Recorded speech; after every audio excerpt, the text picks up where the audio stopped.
กับศรัทธาสาธุชนทุกท่านที่ฟังไปครับ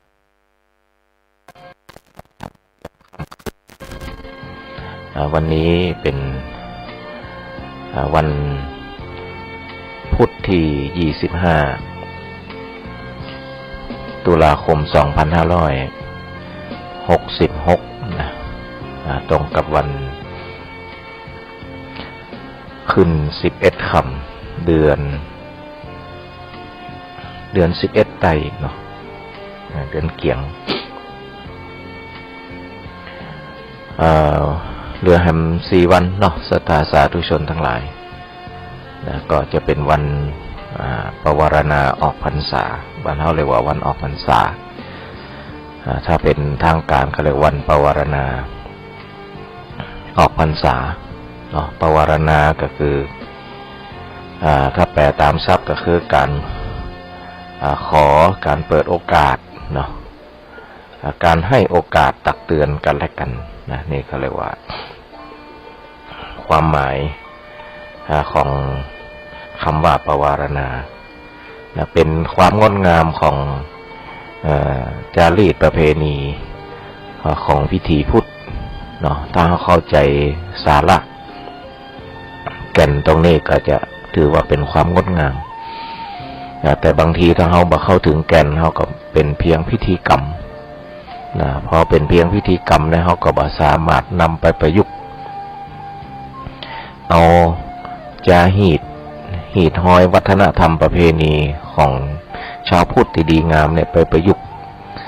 ใจในสังคมในมิติอื่นๆได้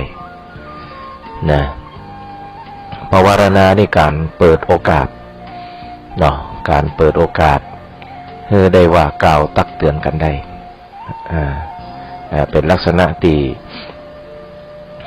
ง่ายๆว่าเป็นวิธีแห่งการบ่มเพาะระหว่างผู้กล่าวตักเตือนกับผู้ถูกว่ากล่าวตักเตือนนะถ้าเป็นลักษณะของผู้ว่ากล่าวตักเตือนก็เป็นเรื่องของการบ่มเพาะความปรารถนาดีเมตตาเป็นที่ตั้งนะปรารถนาดีต่อกันเมื่อเห็นสิ่งใดบดีบางามนะโดยการได้เห็นก็ดีได้ยินก็ดีได้สงสัยก็ดีก็ตั้งความปรารถนาดีแล้วก็ไปว่ากล่าวตักเตือนกันฉันปีฉันน้องเนาะอันนี้ลักษณะหนึ่งในส่วนของผู้ถูกว่ากล่าวตักเตือนก็เป็นการบ่มเพาะลักษณะของความมีใจกว้างมองผู้ที่มาว่ากล่าวตักเตือนเป็นกัลยาณมิตรเป็นผู้ชี้ขุมทรัพย์นะศรัทธาสาธุชนทั้งหลายนี่แหละเป็นแก่นของวัฒนธรรมประเพณีของประเพณีเข้าพรรษาออกพรรษาเนาะก็เป็นจริงๆเป็นสังฆกรรมนะเป็นกิจของสงฆ์ที่จะทำต่อกันแต่เฮาชาวพุทธทั้งหลายก็สามารถเรียนรู้นะซึ่งกันและกันได้เฮาเรียนรู้จากสังฆกรรมน้อมนำมาประยุกต์ใจในวิถีชีวิตของเฮาในสังคมได้นะโดยการที่ลักษณะที่เฮาสามารถเปิดโอกาสให้ว่ากล่าวตักเตือนกันได้นะซึ่งกันและกันได้ก็นำมาใจได้เนาะถ้าเฮามีกฎกติกามีเขาเรียกว่ามีกิจกรรมเนาะกิจกรรมเหล่านี้ได้นะเป็นเรื่องของสิ่งที่ดีงามเนาะศรัทธาสาธุชนทั้งหลายโดยว่ากล่าวตักเตือนนั่นก็การเปิดโอกาสให้ว่ากล่าวตักเตือนมี3ประเด็นนะมี3ประเด็นในภาษาบาลีเนาะเขาเรียกว่าสังคัมพันเตปวาเลมินะข้าแต่ท่านผู้เจริญข้าพระเจ้าจะเปิดโอกาสให้กับสงฆ์นะทิเถนวาสุเตนวาปริสังกายวา นะวัฏันตุมังนะจงว่ากล่าวตักเตือนกับผมได้นะทิฏเถนวาด้วยการเห็นก็ดีสุเทนวาด้วยการได้ยินก็ดีนะปริสังกายวาด้วยความสงสัยก็ดีนะอายัสมโตอายัสมันโตอนุกัมปังอุปาทายะนะอาศัยนะท่านผู้มีอายุอาศัยความเอ็นดูนะอาศัยความเอ็นดูนะปัสสันโตเห็นอยู่ข้ากับผมรับทราบเห็นอยู่ปฏิกริษามิจักกระทำคืนจักปรับปรุงนั่นเองกูง่ายจักปรับปรุงตัวเองนี่ก็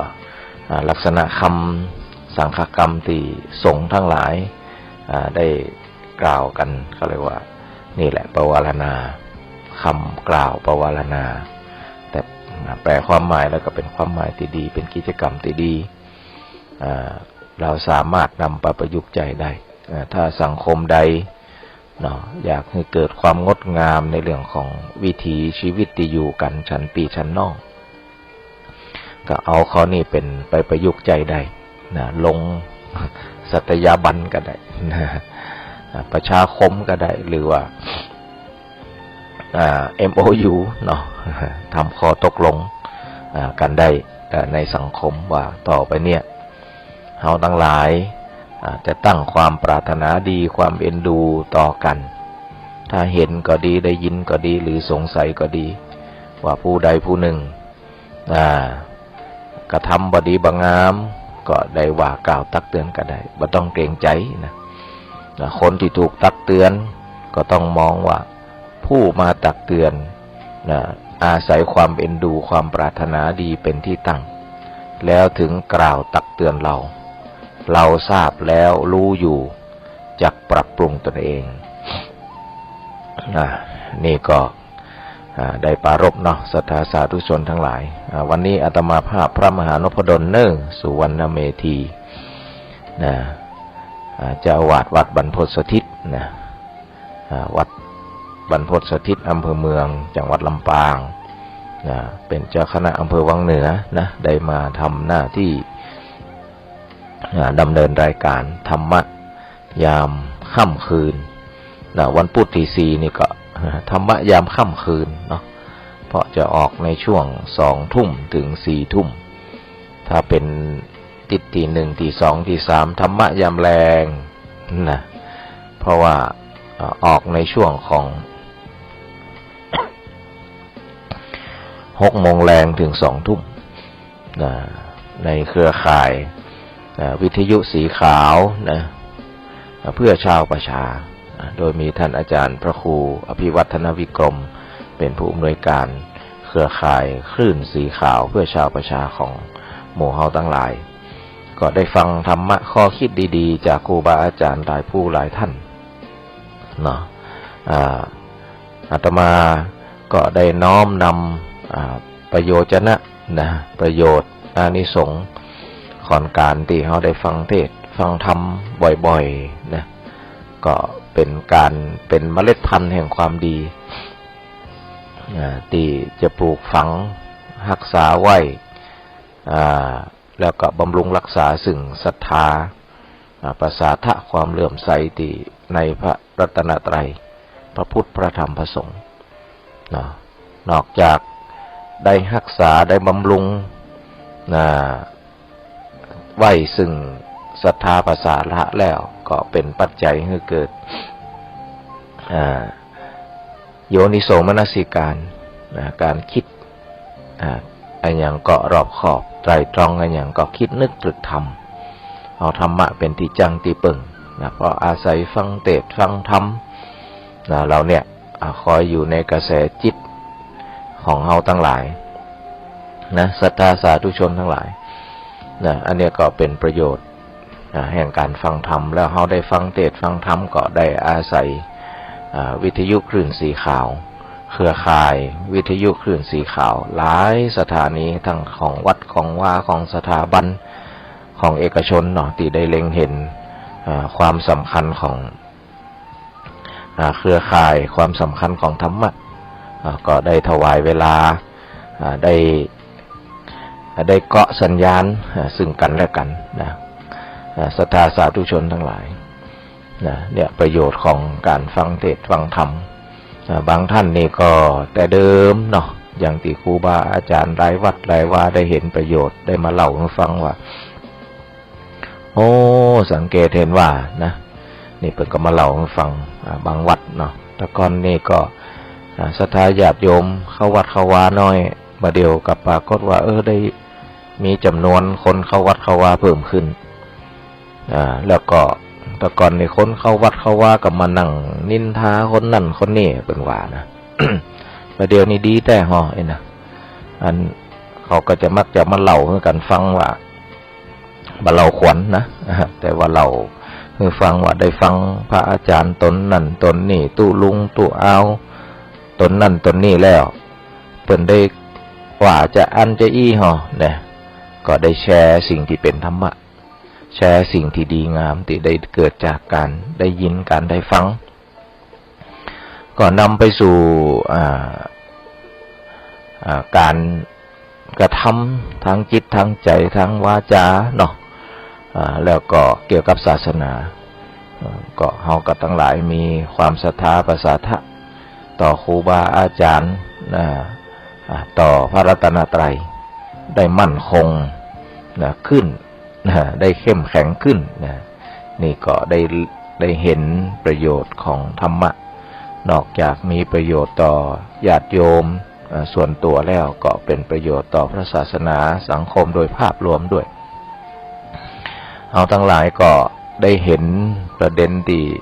ร่วมคิดร่วมทำร่วมแรงร่วมใจได้เห็นประเด็นต่างๆเนาะบอกว่าในเรื่องของศาสนวัตถุได้สร้างได้แปลงวัดว่าอารามตรงนั้นตรงนี้ที่เป็นยังขาดนะหรือในเรื่องของสถานศึกษานี่ที่ผ่านมาเฮาก็ปาห่วมแห้งห่วมใจไปหล่อเทียนระดมทุนไปช่วยโรงเรียนทุ่งโป่งโรงเรียนขนาดเล็กที่อำเภอเมืองปานนอกจากนั้นก็มาช่วยในเรื่องเป็นการน้ำบำรุงการน้ำกาไฟของสถานีวิทยุเพื่อการศึกษาวิไลสงฆ์นครลำปางเป็นระยะนะก็ได้เคลื่อนงานนะไม่ทิ้งให้ใครอยู่ข้างหลังนะศรัทธาสาธุชนทั้งหลายนี่ก็เป็นกิจกรรมดีๆอันเป็นเครือข่ายที่เขาได้ยินในฟังนะอันครูบาอาจารย์ได้เชิญชวนเขาร่วมประสานมิตรร่วมจิตนะมาพัฒนามาทำกิจที่เป็นกุศลกันก็อาศัยเครือข่ายคลื่นวิทยุคลื่นสีขาวของเขานี่แหละแล้วก็ศรัทธาญาติโยมทั้งหลายก็ได้เล่าหลายประเด็นนะก็คือว่าแต่ก่อนนี่เป็นคนขี้โขดขี้มิงขี้จมลูกหลานนะแต่พอได้ยินฟังเทศน์ฟังธรรมแล้วปรากฏว่าปลงได้หลายเรื่องก็ได้จากข้อคิดจากครูบาอาจารย์นั่นแหละทำให้น้อมนึกถึงธรรมะเป็นหลักก่อน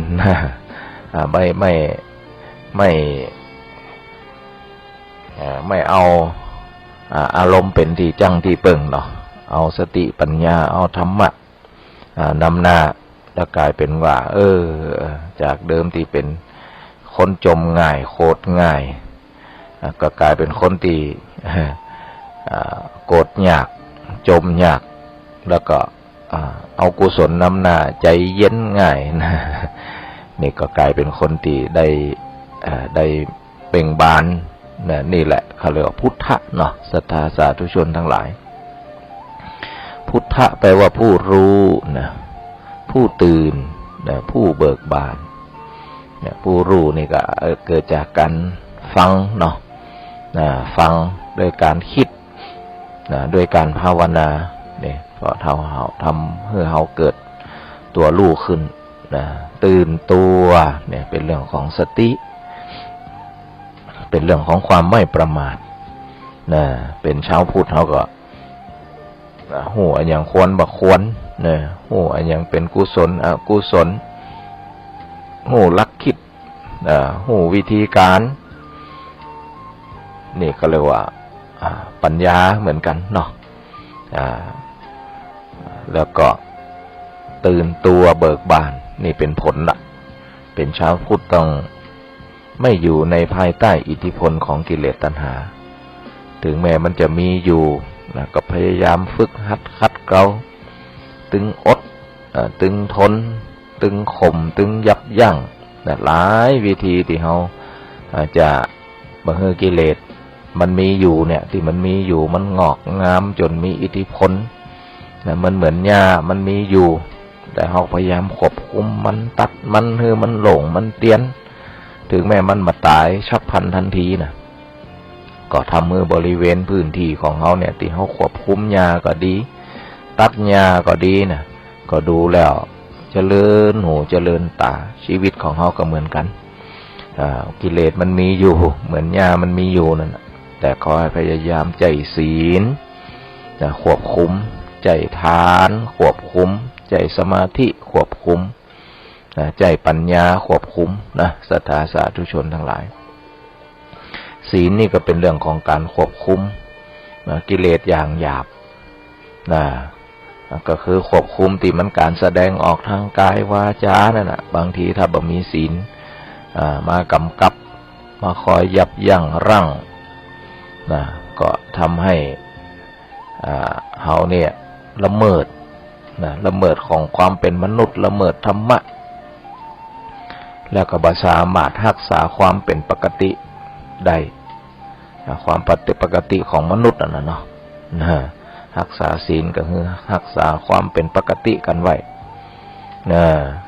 ถ้ามันบ่มีผิดปกติแล้วจากไม่ฆ่าก็เป็นฆ่าไม่ลักก็เป็นลักไม่ผิดในเรื่องของกามก็จะผิดเกยอูจากันดีก็จะเป็นผิดปกติอูเท็จอูหยาบอูส่อเสียดอูเพ้อเจ้อนี่เป็นเรื่องของละเมิดความเป็นปกติละเมิดศีลแล้วก็สมาธิก็เป็นเรื่องการฝึกจิตฝึกใจป้องกันจิตป้องกันใจศรัทธาสาธุชนทั้งหลายถ้าบ่มีป้องกันจิตก็มี2ลักษณะเนาะป้องกันจิตฝึกจิตโดยการให้มันสงบมันเหมือนกับเฮาตัดหญ้าคุมหญ้าไว้มันก็สงบกิเลสชั่วคราวเรียกว่าวิคัมภนะวิมุตติพ้นจากอำนาจกิเลสด้วยการข่มไว้ด้วยพลังแห่งสมาธินี่นะแล้วก็สุดท้ายก็คือปัญญานี่ปัญญาก็เป็นเรื่องของฝึกวิปัสสนาเห็นรายละเอียดเห็นรูปเห็นนามเห็นกายเห็นเวทนาเห็นจิตเห็นสภาวะธรรมนี่เห็นละเอียดเห็นความมีอยู่เกิดขึ้นตั้งอยู่ดับไปจนเห็นละเอียดยิ่งขึ้นจิตมันจะคลายพอมันคลายปุ๊บเนี่ยคลายจากความเป็นยึดมั่นถือมั่นตัวตนของเราเนาะพอมันคลายปุ๊บมันก็จะเรื่องความยินดียินให้พอใจไม่พอใจนี่นะจะไปเกาะกินสอดแทรกเข้ามาในวิถีจิตนี่บ่มีละเพราะจิตตามทันเหมือนสแกนเนาะ เหมือนสแกนมันอยู่ในที่ลับที่ไหนมันถูกสแกนอาวุธอย่างเฮาไปศาลไปที่ไหนเนาะพอมันวัตถุแปลกปลอมจะขึ้นเครื่องบินก็อย่างหน้านะที่เปิ้นห้ามไว้มันโหมันติดนะสติเป็นสัมปชัญญะเนี่ยสติมาสัมปชาโนเนี่ยระลึกรู้เนี่ยถ้ามันมีพลังนักมันเหมือนเครื่องสแกนจิตนะโอ้กิเลสรู้นี่นะความโลภรู้นี่ความโกรธรู้นี่ความหลงรู้นี่นะก็จะเริ่มเห็นพอเห็นปุ๊บก็สามารถใจวิธีได้เหมือนเขาเจอวัตถุในที่สแกนอยู่ในกระเป๋าในเจ้าตัวแล้วก็สามารถถอดออกเก็บไว้ยึดไว้ให้นะก็บ่สามารถจะนำไปทำลายคนอื่นได้เหมือนกันเวลา จิตใจเฮาถูกมีเครื่องมือสติสัมปชัญญะสมาธิพ่วงตัวนะ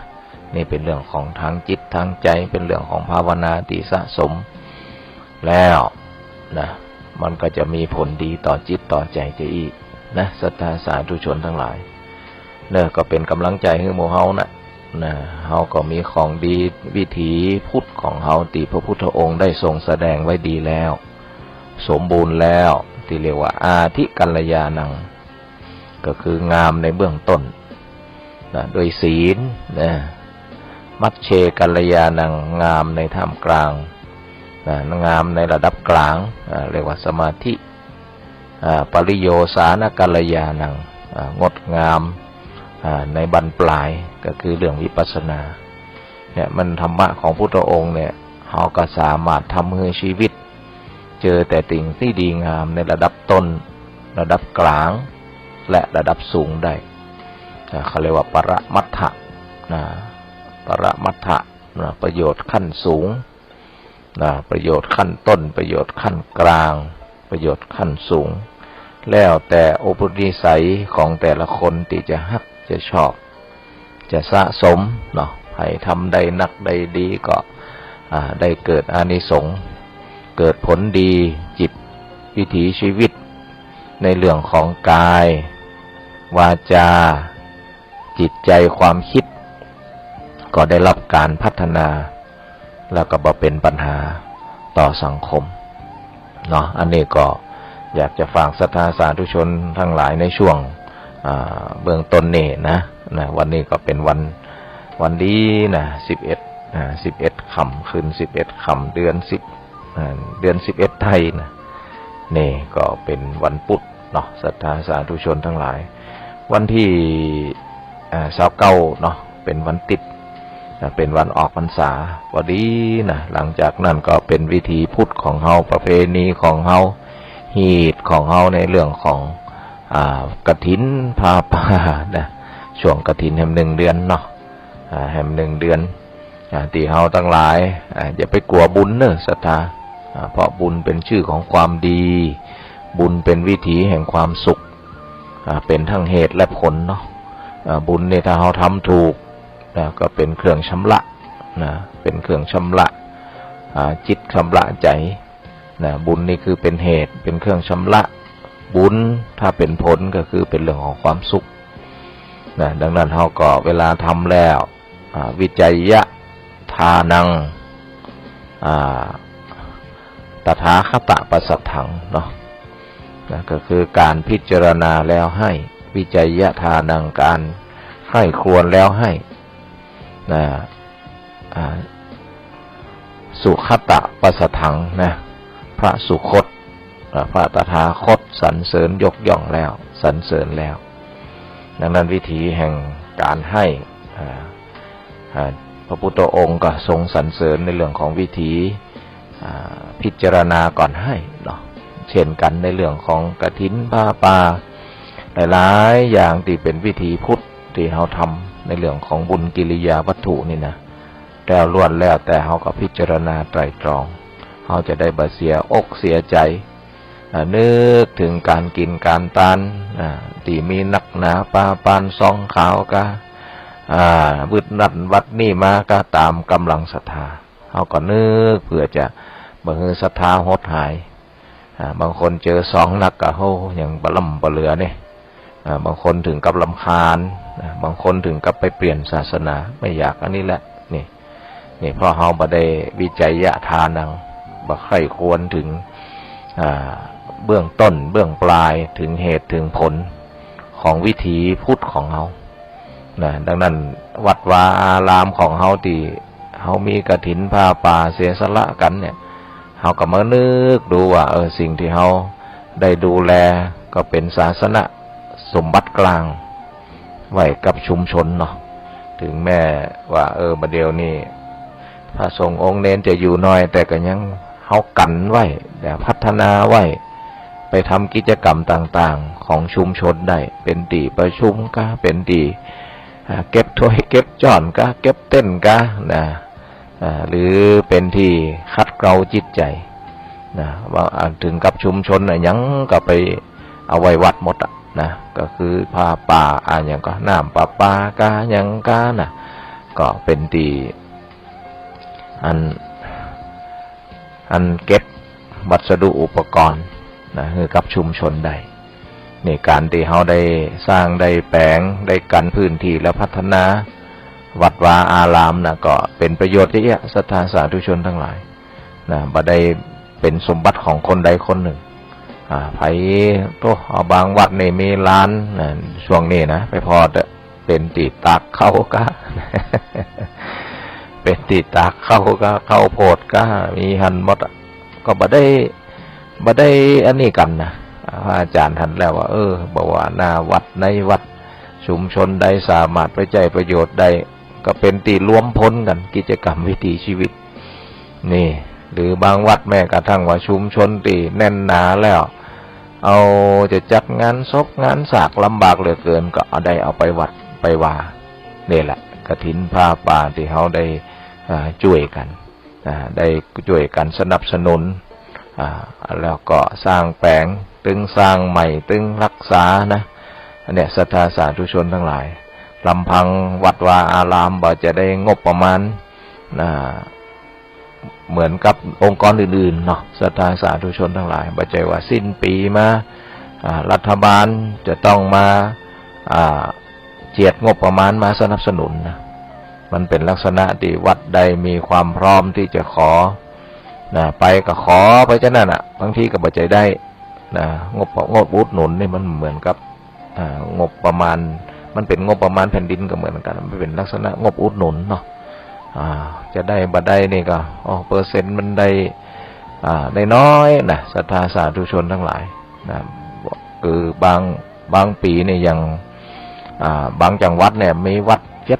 700-800ก็ได้ประมาณสัก7-8 วัดนะบางทีก็ได้2-3 วัดเนี่ยอย่างลำปางเนี่ยก็บางปีก็600 กว่าวัดเนี่ยบางทีขอไปบ่เข้าเกณฑ์ป่องบ่มีงบประมาณป่องนี่นะบางทีก็ขอไปแต่ละอำเภอสมมุติว่า13อำเภอกับ13 วัดเนี่ยบางทีก็เอาไปเอามาก็ได้สัก2-3 วัดเนี่ย600 กว่าวัดในบางเนี่ยศรัทธาสาธุชนทั้งหลายงบประมาณลักษณะการอุดหนุนสนับสนุนวัดวาอารามมันแบบเหมือนกับหน่วยงานราชการอย่างเช่นอบต.ก็ยังกล้าเปิ่นเขียนเข้าไปในแผนเนาะเปิ่นได้ตามนั่นตามแผนนะแต่วัดวาอารามของเขาเนี่ยมันมาเป็นลักษณะจะอันก็อาศัยศรัทธาญาติโยมนั่นน่ะได้อุปถากอุปถัมภ์กันดูแลกันมานี่ดูแลกันมากาน้ำกาไฟมันก็บ่อย่างอบต.กาอย่างกาโรงเรียนกาทุกอย่างหน่วยงานราชการเนี่ยเพิ่นก็ตั้งงบในเรื่องของใช้สอยกาน้ำกาไฟวัสดุอุปกรณ์ส่วนวัดส่วนวาเนี่ยมันจะมีแค่นั้นนะศรัทธาสาธุชนทั้งหลายถึงวันนี้ก็เงินจากผ้าป่ากฐินทั้งนั้นที่มาเป็นกาน้ำกาไฟปีหนึ่งก็มาจะน้อย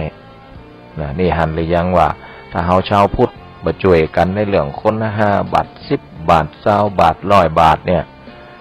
วัดวาอารามมันก็โสมสุดแล้วก็อยู่ลำบากบางหมู่บ้านเนี่ยก็ถึงกับว่าบ่มีกฐินบ้านน้อยๆก็ต้องเก็บกาน้ำกาไฟให้วัดนะหลังคาละ10 บาท20 บาทเนี่ยก็ต้องดูแลกันไปเหมือนปิดทองหลังพระเนาะศรัทธาสาธุชนทั้งหลายในส่วนนี้เขาก็ต้องภูมิจิตภูมิใจในชุมชนในชาวพุทธของเขาที่มีวิธีปฏิบัติในเรื่องของดูแลอุปถากอุปถัมภ์วัดวาอารามตามกำลังศรัทธาแล้วก็มีวิธีปฏิบัติที่เขาปฏิบัติกันมามันเป็นความงดงามเนาะหรือแม้กระทั่งอาหารการกินอุปถากอุปถัมภ์ศาสนาบุคคลก็คือพระภิกษุสามเณรนะบางทีเป็นกหันสามเณรไปโรงเรียนตะลอนถ้าไปอยู่ในหัวในเวียงก็มีไผเฝ้าวัดเฝ้าว่าบ่ได้ช่วยตุลุงตุเอาเพิ่นก็อู้กันนะเณรเฮียนเนี่ยเนาะแล้วก็ไปเฮียนโรงเรียนพระเณรในอำเภอก็บางทีก็เป็น10เป็น20 กว่ากิโลนะถ้ามา เป็นภาระพ่อแม่มาส่งถึงวันกันลำบากชุมชนทั้งหลายตัวลุงตัวเอาก็เท่าที่ประชุมนะว่าจะได้ดีนะก็ต้องไปบางทีเน้นลูกเดียว2 ลูกก็ลดที่เป็นรับจ้างกับบะคุ้มให้มาก็ต้องไปกับละอ่อนนักเรียนนะอย่างหลายวัดที่อำเภอวังเหนือของอาตมาเนี่ยก็พระเนนก็มีลูก2 ลูกก็ต้องอาศัยอันลดนักเรียนนะที่ไปเรียนวังเหนือวิทยาเนี่ยก็ต้องนั่งตัวละเอกละอ่อนไปแล้วก็กาลดกาลาบางทีเพิ่นก็รัฐบาลก็มีฮื้อกาหัวก็เพิ่นก็ดูบริบทก็คือปกติเด็กนี่ต้องเรียนในชุมชนเนี่ยเพิ่นบ่ได้มองมิติว่าต้องเรียนนอกชุมชนไกลไปเพิ่นก็ฮื้อกาลดกาลาก็200 300ต่อเดือนแต่เอาความเป็นจริงเนี่ยก็คือพระเนนที่เพิ่นอยู่ไกลไปเรียนปุ่นเป็น10เป็น20 กิโลเนี่ยก็เดือนหนึ่งก็700-800นี่ศรัทธาสาธุชนทางรัฐบาลคือกาลด300ก็ขาดไปแหม500ก็เป็นเรื่องของชุมชนนะบางหมู่บ้านเนี่ยก็มองกันว่าในเมื่อ800เนี่ยทางรัฐบาลทางโรงเรียนก็รับดูแลตามเงินรัฐบาลเป็นอุดหนุนมาก็300เหลือ500ก็แบ่งกันคนกึ่งนี่พ่อแม่ผู้ปกครองก็ออก250ชุมชนออก250เนี่ยมันเป็นปัญหาแล้วก็เห็นวิธีการแก้ปัญหาของแต่ละชุมชนเป็นความงดงามนะศรัทธาที่เฮาบ่ทิ้งวัดทิ้งว่าก็เห็นความสำคัญของผู้ที่เข้ามาบวชแล้วก็มีบุญวาสนาวันนาวันตาบุญพระเหลืองบ่หมดเฮาก็มองจะเนี่ยก็จะได้เป็นศาสนทายาทนะและบางชุมชนเนี่ยเพิ่นก็มีแหมวิธีหนึ่งนะศรัทธาสาธุชนทั้งหลายก็คือเพิ่นอาจจะบ่เก็บเป็นหลังคาที่250นี่นะถึงบวกกาน้ำกาไฟกาอันลดกาลาเนนแล้วบางตำบลที่วังเหนือเนี่ยก็มีศูนย์ปริยัติศึกษาคือเจ้าคณะตำบลดูแลเรื่องส่วนเนี้ยเวลามีศพมีซากเนาะแต่ละศพเนี่ยเพิ่นก็จะมีทุนสำหรับศูนย์เด็กเล็กทุนให้แม่บ้านทุนให้โรงเรียนทุนให้อปพลนะจะนักจะน้อยว่ากันแล้วก็หนึ่งในหันก็คือทุนศูนย์ปริยัติบางศพก็ได้50 บาทบางศพก็ได้200บางศพก็ได้300นี่เจ้าวาดก็เก็บไว้เจ้าคณะตำบลนี่นะเอาศพมีวัดไหนก็คือวัดนั้นเก็บแล้วก็เอาไปรวมกันไว้กับตีตำบลเขาเรียกว่าศูนย์ปริยัติประจำตำบลก็เก็บสะสมกันมาสิ้นปีมาตีเจ้าคณะตำบลเพิ่นเห็นความสำคัญส่วนเนี่ยมันก็เงินมันก็บ่ใจนักใจหลายเพิ่นก็เสียสละกาเงินเดือนของเพิ่นนะในอันตำบลของเพิ่น4-5 วัดเพิ่นก็ตั้งเป็นกองผ้าป่ามานะวัดหนึ่งก็500ของเพิ่นนะ5 วัดก็2,500แล้วก็เชิญชวนศรัทธาญาติโยมมาถอดผ้าป่าประจำปีวันสงกรานต์กาหยังกาก็ได้ปีหนึ่งก็12,000 40,000 50,000เนี่ยหันหรือยังศรัทธาสาธุชนทั้งหลายว่าหีดหอยวัฒนธรรมประเพณีที่เฮาเอาผ้าป่ากฐินกาเนี่ยพวกเนี่ยมาดูแลศาสนาในเชิงของวัตถุในเชิงของบุคคลในเชิงของวัฒนธรรมประเพณีก็เป็นความงดงามนะอย่างนั้นจะกว่าบุญนะการเวลาผ่านไปเฮาก็จะมีวิถีวัฒนธรรมของเฮาเนี่ยเป็นความงดงามนะแต่ก่อนแต่อาจจะมีคำว่าผ้าป่าแต่ก็เป็นผ้าบางสุกุลล้วนๆเนาะเหมือนกันกฐินก็เหมือนกันแต่ก่อนแต่ก็มีผ้าล้วนๆกันเรื่องเงินเรื่องทองเนี่ยบ่มีส่วนที่มาเกี่ยวข้องเนาะแต่พอตอนหลังมาญาติโยมทั้งหลายก็ได้เห็นที่วัดวาอารามต้องมีการสร้างบูรณะปฏิสังขรณ์ดูแลรักษาในเมื่อรัฐบาลไม่มีงบประมาณเอาทั้งหลายก็ถือโอกาสรวบรวมปัจจัยนอกจากผ้าแล้วก็เรียกว่ามีบริวารกฐิน นี่เพื่อเยอะแยะศรัทธาสาธุชนทั้งหลายญาติโยมอาจจะมองเห็นว่าบางวัดได้หลายล้าน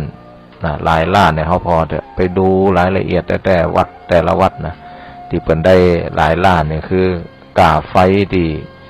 ดูแลลูกศิษย์ลูกหาดูแลโรงเรียนเนี่ยนะที่พระเน้นเถนน้อยไปห่ำไปเฮียนเนี่ยต้องใจไฟใจน้ำเดือนหนึ่งเป็นแสนศรัทธาสาธุชนทั้งหลายเนี่ยบางทีก็ล้านหนึ่งกำเจปกฐินเนี่ยเขาคิดว่ากาน้ำกาไฟเดือนละแสนก็ล้านสองละนี่บางทีกันล้านเนี่ยในการวัดที่เป็นวัดใหญ่วัดหลวงบ่ได้สร้างได้แปลงอย่างสกรรมเสี่ยงไปกับเนี่ยดูแลอำนวยความสะดวกเงือพระเงือเนนที่เป็นมาห่ำมาเฮียนในหันระยังศรัทธาสาธุชนทั้งหลายในส่วนของวัดอาตมาเนี่ยอันเป็นวัดป่าเนาะอันนี้ก็ถ้าหน้าแรงมาก็ต้องเครื่องปั๊ม4-5เครื่องนะต้องเลี้ยงต้นไม้ต้นตอกเนี่ยศรัทธาสาธุชนอาจมองว่าเป็นเลี้ยงมันอย่างต้นไม้ต้นตอกโดยตรงเนี่ยอาจจะมองจะอันใดแต่โดยอ้อมเนี่ยศรัทธาสาธุชนตีห้อนกายังกามาแอววัดวาอารามก็จุ่มหูเย็นตาเอาทั้งหลายก็ได้ออกซิเจนด้วยเนี่ยทุกอย่างเนี่ยถ้าเรามองละเอียดปุ๊บไม่มีอะไรที่ไม่เป็นเหตุเป็นผลต่อกันและกันแล้วก็ค้นหาจนเจอเหตุเจอผลเนี่ยเราก็บ่ได้เสียอกเสียใจเราก็จะเห็นเหตุผลนี่แหละตัวปัญญานี่แหละมันจะรักษาไว้หลายๆสิ่งรักษาศรัทธาไว้รักษาโยนิโสมนสิการแต่มันก็จะย้อนกันไปย้อนกันมาในเรื่องวิถีแห่งธรรมะนี่นะศรัทธาสาธุชนทั้งหลายศรัทธามันเป็นปัจจัยให้เขาได้พินิจตรึกธรรมพอมันเกิดปัญญาเนี่ยก็จะย้อนรักษาศรัทธามองเห็นเหตุเห็นผลศรัทธาก็บ่ตกต่ำศรัทธาก็บ่ผิดนี่มันเป็นเรื่องของทำงานร่วมกันนะมันเหมือนต้นไม้ต้นตอกเนาะต้นไม้ต้นตอกก็อาศัยดินเป็นแหล่งเจริญงอกงามพอมันดินเป็นปัจจัยให้ต้นไม้ใหญ่แล้วต้นไม้นั่นแหละจะรักษาสภาพดินเวลาฝนตกมากายังกาเนี่ยหากไม้ก็คอยยึดดินแบบพังทลายได้นะมันอาศัยซึ่งกันและกันที่นะวิธีพูดของเขาก็เหมือนกันศรัทธาสาธุชนทั้งหลายในเรื่องของการกินการทานเนี่ยเขามองคือดีๆมันล้วนแล้วแต่เป็นความงดงามนะถ้าเขาบ่มีงานประเพณีบ่มีวัฒนธรรมบ่มีกินข้าวสลากนะเอาเตะบางคนเนี่ยมองว่าอย่างมาเปลืองจัดอย่างมันจัดบ่เนี่ยเอาไปเอามาก็ถ้าเฮาบ่จัดกินข้าวสลากหมากไม่ก็ดีบ่มีประเพณีเกี่ยวกับวัดวาอารามก็ดีนี่นะมันเงินที่เฮาหาได้เนี่ยในชุมชนเนี่ยในส่วนตัวเนี่ยมันก็จะไปตั้งอื่นอยู่ติ๊กๆนะบางคนหลืดเข้าบ่นึกถึงการกินการทานจะกินเหล้าก็กินดุอย่าจะเล่นหวยเล่นแชร์ก็ดุอย่าค่ะแต่ถ้ามีเรื่องพวกเนี้ยนะบางบ้านนี่กฎกติกาเอาเทศกาลกฐินเอาหลังคาและต้นต้นขาต้นเงินเนี่ยก็เริ่มจวนกันเจียดกันได้สะสมบุญบารมีนะถ้าภาษาจีนก็เรียกว่ากงสีเนาะเพิ่นจะมีกงสีค่ากงสีของเพิ่นเก็บเป็นทำกิจการใดก็จะเก็บเป็นค่ากงสีเพื่อให้ไปใช้ในสาธารณประโยชน์เป็นกุศโลบายทั้งนั้นน่ะวัฒนธรรมประเพณีนี่นะเหมือนไม่กำสีก็ขนทรายเข้าวัดก็เนี่ยศรัทธาสาธุชนทั้งหลายมันจะแฝงกุศโลบายให้เราได้มาช่วยพระศาสนาแห่ไม่กำสีเนี่ยก็คือเราได้กำจุนพระศาสนาเนื้อมาเดียวมาพอปัจจัยแค่แนวคิดปรัชญาสอนให้เราได้กำจุนได้ช่วยพระศาสนาอย่างพอก็มีกุศโลบายในเรื่องของการกินการทานกุศโลบาย ในเรื่องของอุปถากอุปถัมภ์แต่ก่อนเนี่ยอาจจะไม่กำสีต่างคนก็ต่างทำมาเนี่ยบัดเดียวนี่บางชุมชนก็ไม่กำสีกลางนะเล่มใหญ่เอาทั้งหลายก็บริจาคปัจจัยเข้าไปแล้วก็สลักยื้อไว้นะบางทีเป็นได้ไม่กำสีนี่ได้เป็นหลายอันหมื่นหลายแสนนะศรัทธาสาธุชนทั้งหลายในการนั้นทำประเพณีแห่ไม้กำสีเนาะแห่ไม้กำสีบางปีนี่ก็มีกุศโลบายนอกจากเป็นไม้กำสีแล้วก็ยังงั้นเป็นเงินเป็นทองเนี่ยก็ศรัทธาสาธุชนอันนี้แหละเป็นวัฒนธรรมประเพณีอันดีงามนะที่เฮาทั้งหลายก็รักษาไว้เนาะก็มีสอดแทรกวิธีการในวัฒนธรรมประเพณีเฮาก็สอดแทรกกันไปนะอย่างเช่นในกรณีบางวัดเพิ่นก็เปลี่ยนจากไม้กำสีเป็นเหล็กกะเนี่ยพอเป็นเหล็กป๊บก็วันนาวันตาก็ได้เป็นโค้งหลังคาได้เป็นศาลานะจากไม้กำสีนั่นแหละแล้วก็รายละเอียดต่อไปแหมกันนอกจากบางคนนี่ก็ตามกำลังศรัทธาบางคนเอาเป็นเล็กเป็นเส้นนะบางคนนี่ก็รวมหัวรวมตัวกันเป็นหมวดเป็นโมได้ตั้งกฎกติกากันไว้หมวดนี่เอากี่เส้นนะไปรวบรวมกันมาเน้อนี่เป็นเรื่องของวัฒนธรรมประเพณีที่เราดำเนินการเนาะศรัทธาสาธุชนทั้งหลายก็เป็นสิ่งที่ดีงามนะนี่ได้ปรารภเรื่องเทศกาลทำบุญทำกุศลก็ละกำเดียวก็พักจะได้เปิดเพลงพักเสียงสักน้อยเนาะศรัทธาสาธุชนทั้งหลายมาฟังเพลงธรรมะสักบทเพลงหนึ่งศรัทธาสาธุชนทั้งหลายก็อาจจะเป็นเพลงวัยรุ่นน้อยนะสักวันต้องได้ดีอันนี้ก็มาถึงกับวัยรุ่นเนาะก็เพลงนี้ก็อยู่ในช่วง30 ปีที่แล้วเหมือนกันนะก็เป็นเพลงคือกำลังใจนะโมเฮาเนาะถ้าฟังดีๆก็เป็นมีธรรมะแฝงนะในเรื่องของถึงแม้ชะตาชีวิตจะโหดร้ายนะแค่ไหนก็ตามนะขอให้เขาได้มุ่งมั่นสักวันต้องได้ดีเหมือนกับเขาปลูกต้นไม้ต้นตอกเนาะถ้าดูแลรักษาดีวันนาวันตามันปัจจัยว่าปลูกวันนี้แล้ววันผูกออกดอกออกผลนะทุกอย่างว่าอันข้าวมิ้นนะคาผักกาดอย่างเนี้ยกว่าจะเจริญเติบโตได้กินเนาะได้ใจประโยชน์ได้เนี่ยก็ต้องใช้เวลาการทำความดีก็เหมือนกันเนาะแต่ว่าทำดีได้ดีนี่โดยเขาเรียกว่าโดยผลที่เขาปรารถนาเนี่ยเขาก็ต้องมองเรื่องของการเวลาสถานที่แล้วก็วิธีการกระทำเนาะวิธีการกระทำความพร้อมของเขานะอันนี้มองในเรื่องของผลที่มันจะเกิดไปปลายหน้านะว่าเขาเรียกว่าสมบัติสี่เนาะสมบัติสี่แต่ในเรื่องของความดีแต่โดยสภาวะเนี่ยทำตอนไหนก็ได้ตอนนั้นเนี่ยนี่อย่างเช่นเขาแผ่เมตตาเขาได้เมตตาแน่นอนเมตตาเกิดขึ้นในจิตนะเขาอ่านหนังสือเขาได้ความโหความลวกความฉลาดเนี่ยได้ละทันทีเนาะแต่ว่าปัจจัยอื่นๆนะอย่างเช่นได้เกรดดีๆก็นะไปสอบได้ก็อันนี้เป็นเรื่องของปัจจัยแห่งปัจจัยนะอยู่ที่ความพร้อมของเรานะอยู่ที่สถานการณ์อยู่ที่วิธีการนะแล้วก็อยู่ที่สถานที่นะนี่เขาเรียกว่าสมบัติสี่กาลสมบัติอยู่ที่สถานการณ์นะอยู่ที่สถานการณ์นะอย่างเช่นบางคนเนี่ยอันปลูกกะหล่ำเนาะ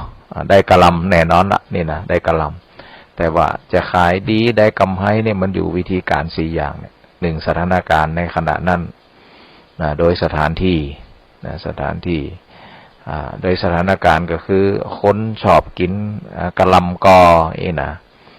ช่วงที่คนบ่ค่อยกินเนี่ยเฮาปลูกกะหล่ำได้กะหล่ำละแต่ว่าจะรวยหรือบ่รวยได้กำไรหรือขาดทุนมันก็จะแหมปัจจัยหนึ่งเป็นขั้นต่อไป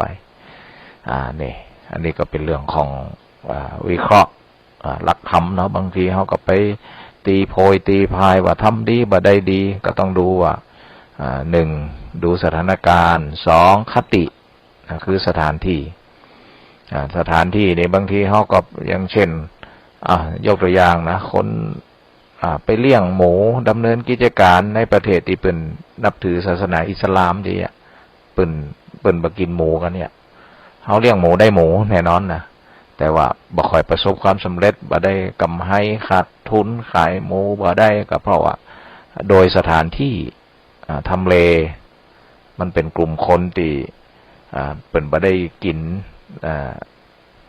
เนื้อหมูเนาะอันนี้ก็ยกตัวอย่างเช่นกันว่าใช่ในเรื่องของประเด็นการกินการยังก็เหมือนกันบ่ว่าเสื้อผ้าบ่ว่าบางคนไปทำค้าขายขยันนะในเรื่องของขายปูนขายวัสดุก่อสร้างแต่ไปขายในชุมชนที่เปิ่นมีไม่พอเพียงเปิ่นบ่นิยมกันโดยสถานการณ์เขาไม่นิยมสร้างบ้านปูนนี่นะก็ขายปูนขายยังก็บ่ได้เนาะอันนี้เขาเรียกว่าโดยของกินของใจหรือของต่างๆที่เขาจะดำเนินการในการกระทำดีนี่นะขยันหมั่นเพียรเขาก็ต้องนึกถึงปัจจัยเขาเรียกว่าสมบัติ1คติสมบัติโดยสถานที่บางคนเนี่ยก็หน่วยการดีเหมาะที่จะเป็นนักกีฬาวิ่งกะเก่งนี่นะแต่ปูนไปอยู่ลบอยู่ในป่าในดอยบ่มีไผหู้ไผหันนี่นะถึงแม้ขยันหมั่นเพียรความขยันนี่ได้ละก็คือร่างกายแข็งแรงแต่ประสบความสำเร็จหรือประสบความเสร็จโดยต้องดูพวกนี้ดูสถานที่ดูสถานการณ์กว่าจะค้นจะหู้จะหันเขาเรียกว่าจ้างเผือกนี่นะ กว่าจะประสบความสำเร็จมีจื่อมีเสียงนี่บางทีลบอยู่ปุ่นนักร้องก็จ้างแหละเสียงดีแค่ไหนก็ตามแต่โดยสถานที่โดยเวลาเนาะบางคนนี่เสียงดีนะแต่ไปร้องเพลงอันลูกกรุงในสมัยนี้นะก็บ่ค่อยประสบความสำเร็จในเรื่องของรายได้เนาะเพราะว่าละเอกละอ่อนยุคนี้ต้องป๊อปกะยังกะพุ่นน่ะนะฮินดีในวันวานนะ นี่ศรัทธาสาธุชนทั้งหลายโดยสถานการณ์เนาะบัดเดี๋ยวนี้กระแสที่มันมาแห้งหนังกะอันยังก็หนังที่มันดังๆนะติดนี่นะสัปเหร่อเนาะเนี่ยโดยสถานการณ์คนยุคเนี่ยถึงแม้จะแต่ก่อนนี่หนังประวัติศาสตร์กะในแนวรักชาติกะโดยสถานการณ์เนี่ยไผสร้างแนวนี้นี่นะโอ้ไปได้ดีแหมยุคหนึ่งเป็นเรื่องของความฮักไผสร้างหนังเกี่ยวกับความฮักประเด็นพวกเนี้ยไปได้ดีโดยสถานการณ์นะประสบความสำเร็จแนวนี้คาดไม่ถึง บางทีก็เด็กบ้านๆเนาะมาสร้างหนังประเด็นความเจื่อใกล้ตัวมันก็กลายเป็นกระแสขึ้นมาอันนี้ก็อยากได้ปรารภเนาะว่าการทำความดีจะได้ดีเนี่ยจริงๆมันได้ดีแล้วตอนที่ทำนะแต่ปัจจัยที่เฮาได้คาดหวังเขาเรียกว่าของดีเนี่ยก็คือของที่เฮาพอใจยศถาบรรดาศักดิ์เงินทองความประสบความสำเร็จเนี่ยก็ต้องคำนึงถึงสมบัติ4ด้วยนะก็คือคติสมบัติเนาะสถานที่กาลสมบัติสถานการณ์นะประโยคะสมบัติก็คือวิธีการนะที่เฮาลงมือปฏิบัติลงมือทำแล้วสุดท้ายก็คืออุปธิสมบัติก็คือสภาพร่างกายความพร้อมของเราอย่างบางคนเนี่ยขยันว่ายน้ำเนี่ยอยากเป็นนักกีฬาว่ายน้ำมันกลายเป็นอุปธิวิบัติก็คือสภาพร่างกายไม่เอื้อบางทีตัวน้อยเตี้ยไปว่ายน้ำสู้เขาบ่ได้ไปวิ่งก็บ่ค่อยได้นะกาวมันสั้นเนี่ยโดยสภาพร่างกายถามว่าขยันวิ่งเนี่ยได้แล้วก็ร่างกายแข็งแรงได้ดีละก็คือร่างกายแข็งแรง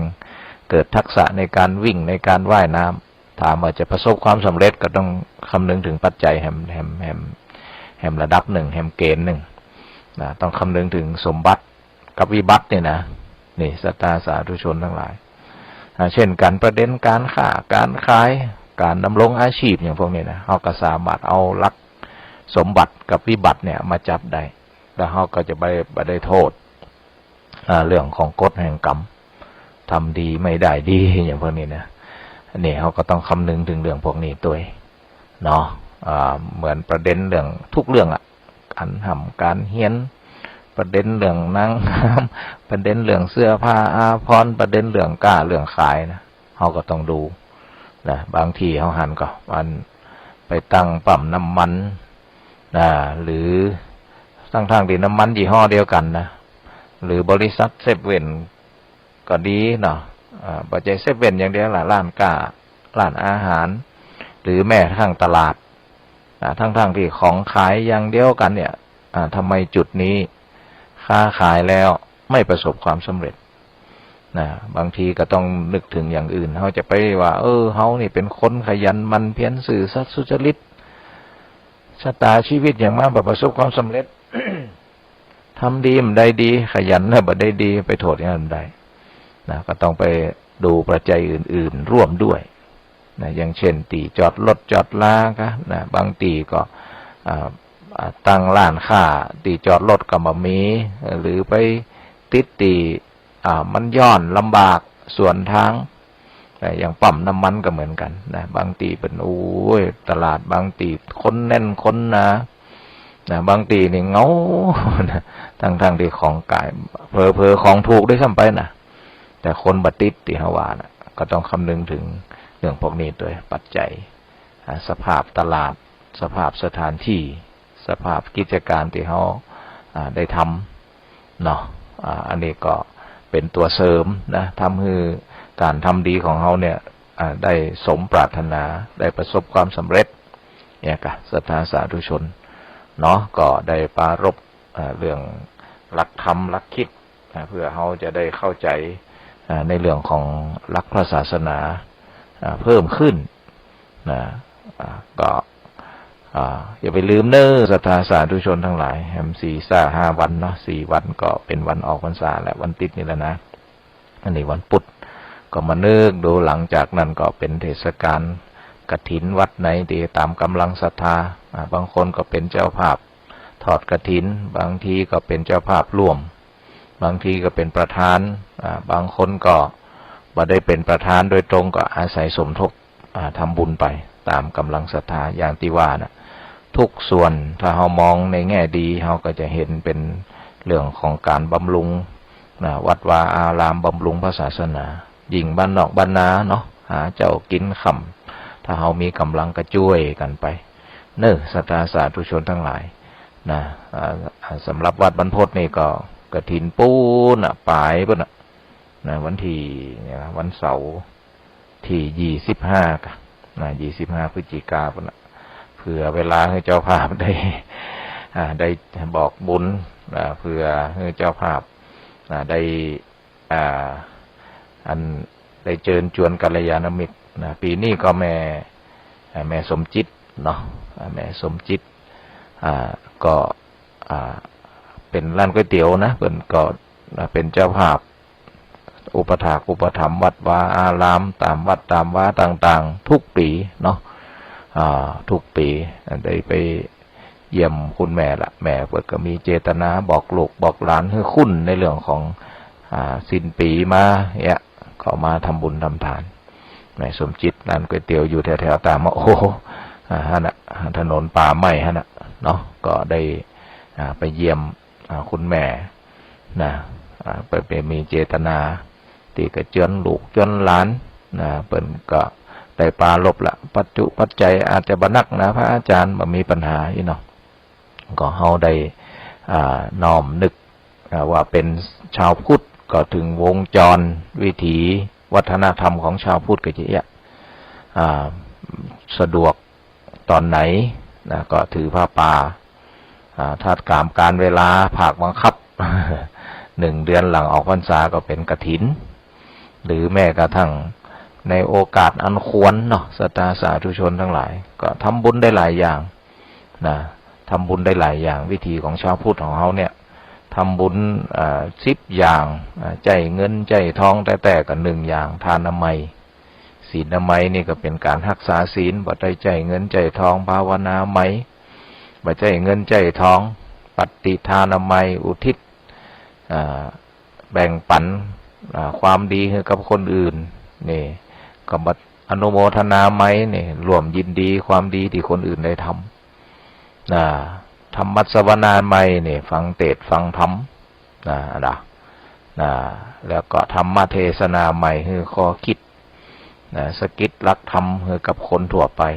นี่ก็บ่ได้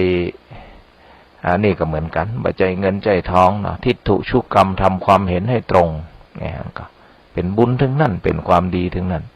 เขาก็ทุกมิติเนาะศรัทธาสาธุชนทั้งหลายเวลาเขาจะดูแลบ้านเหมือนเขาจะเจ็ดบ้านถูบ้าน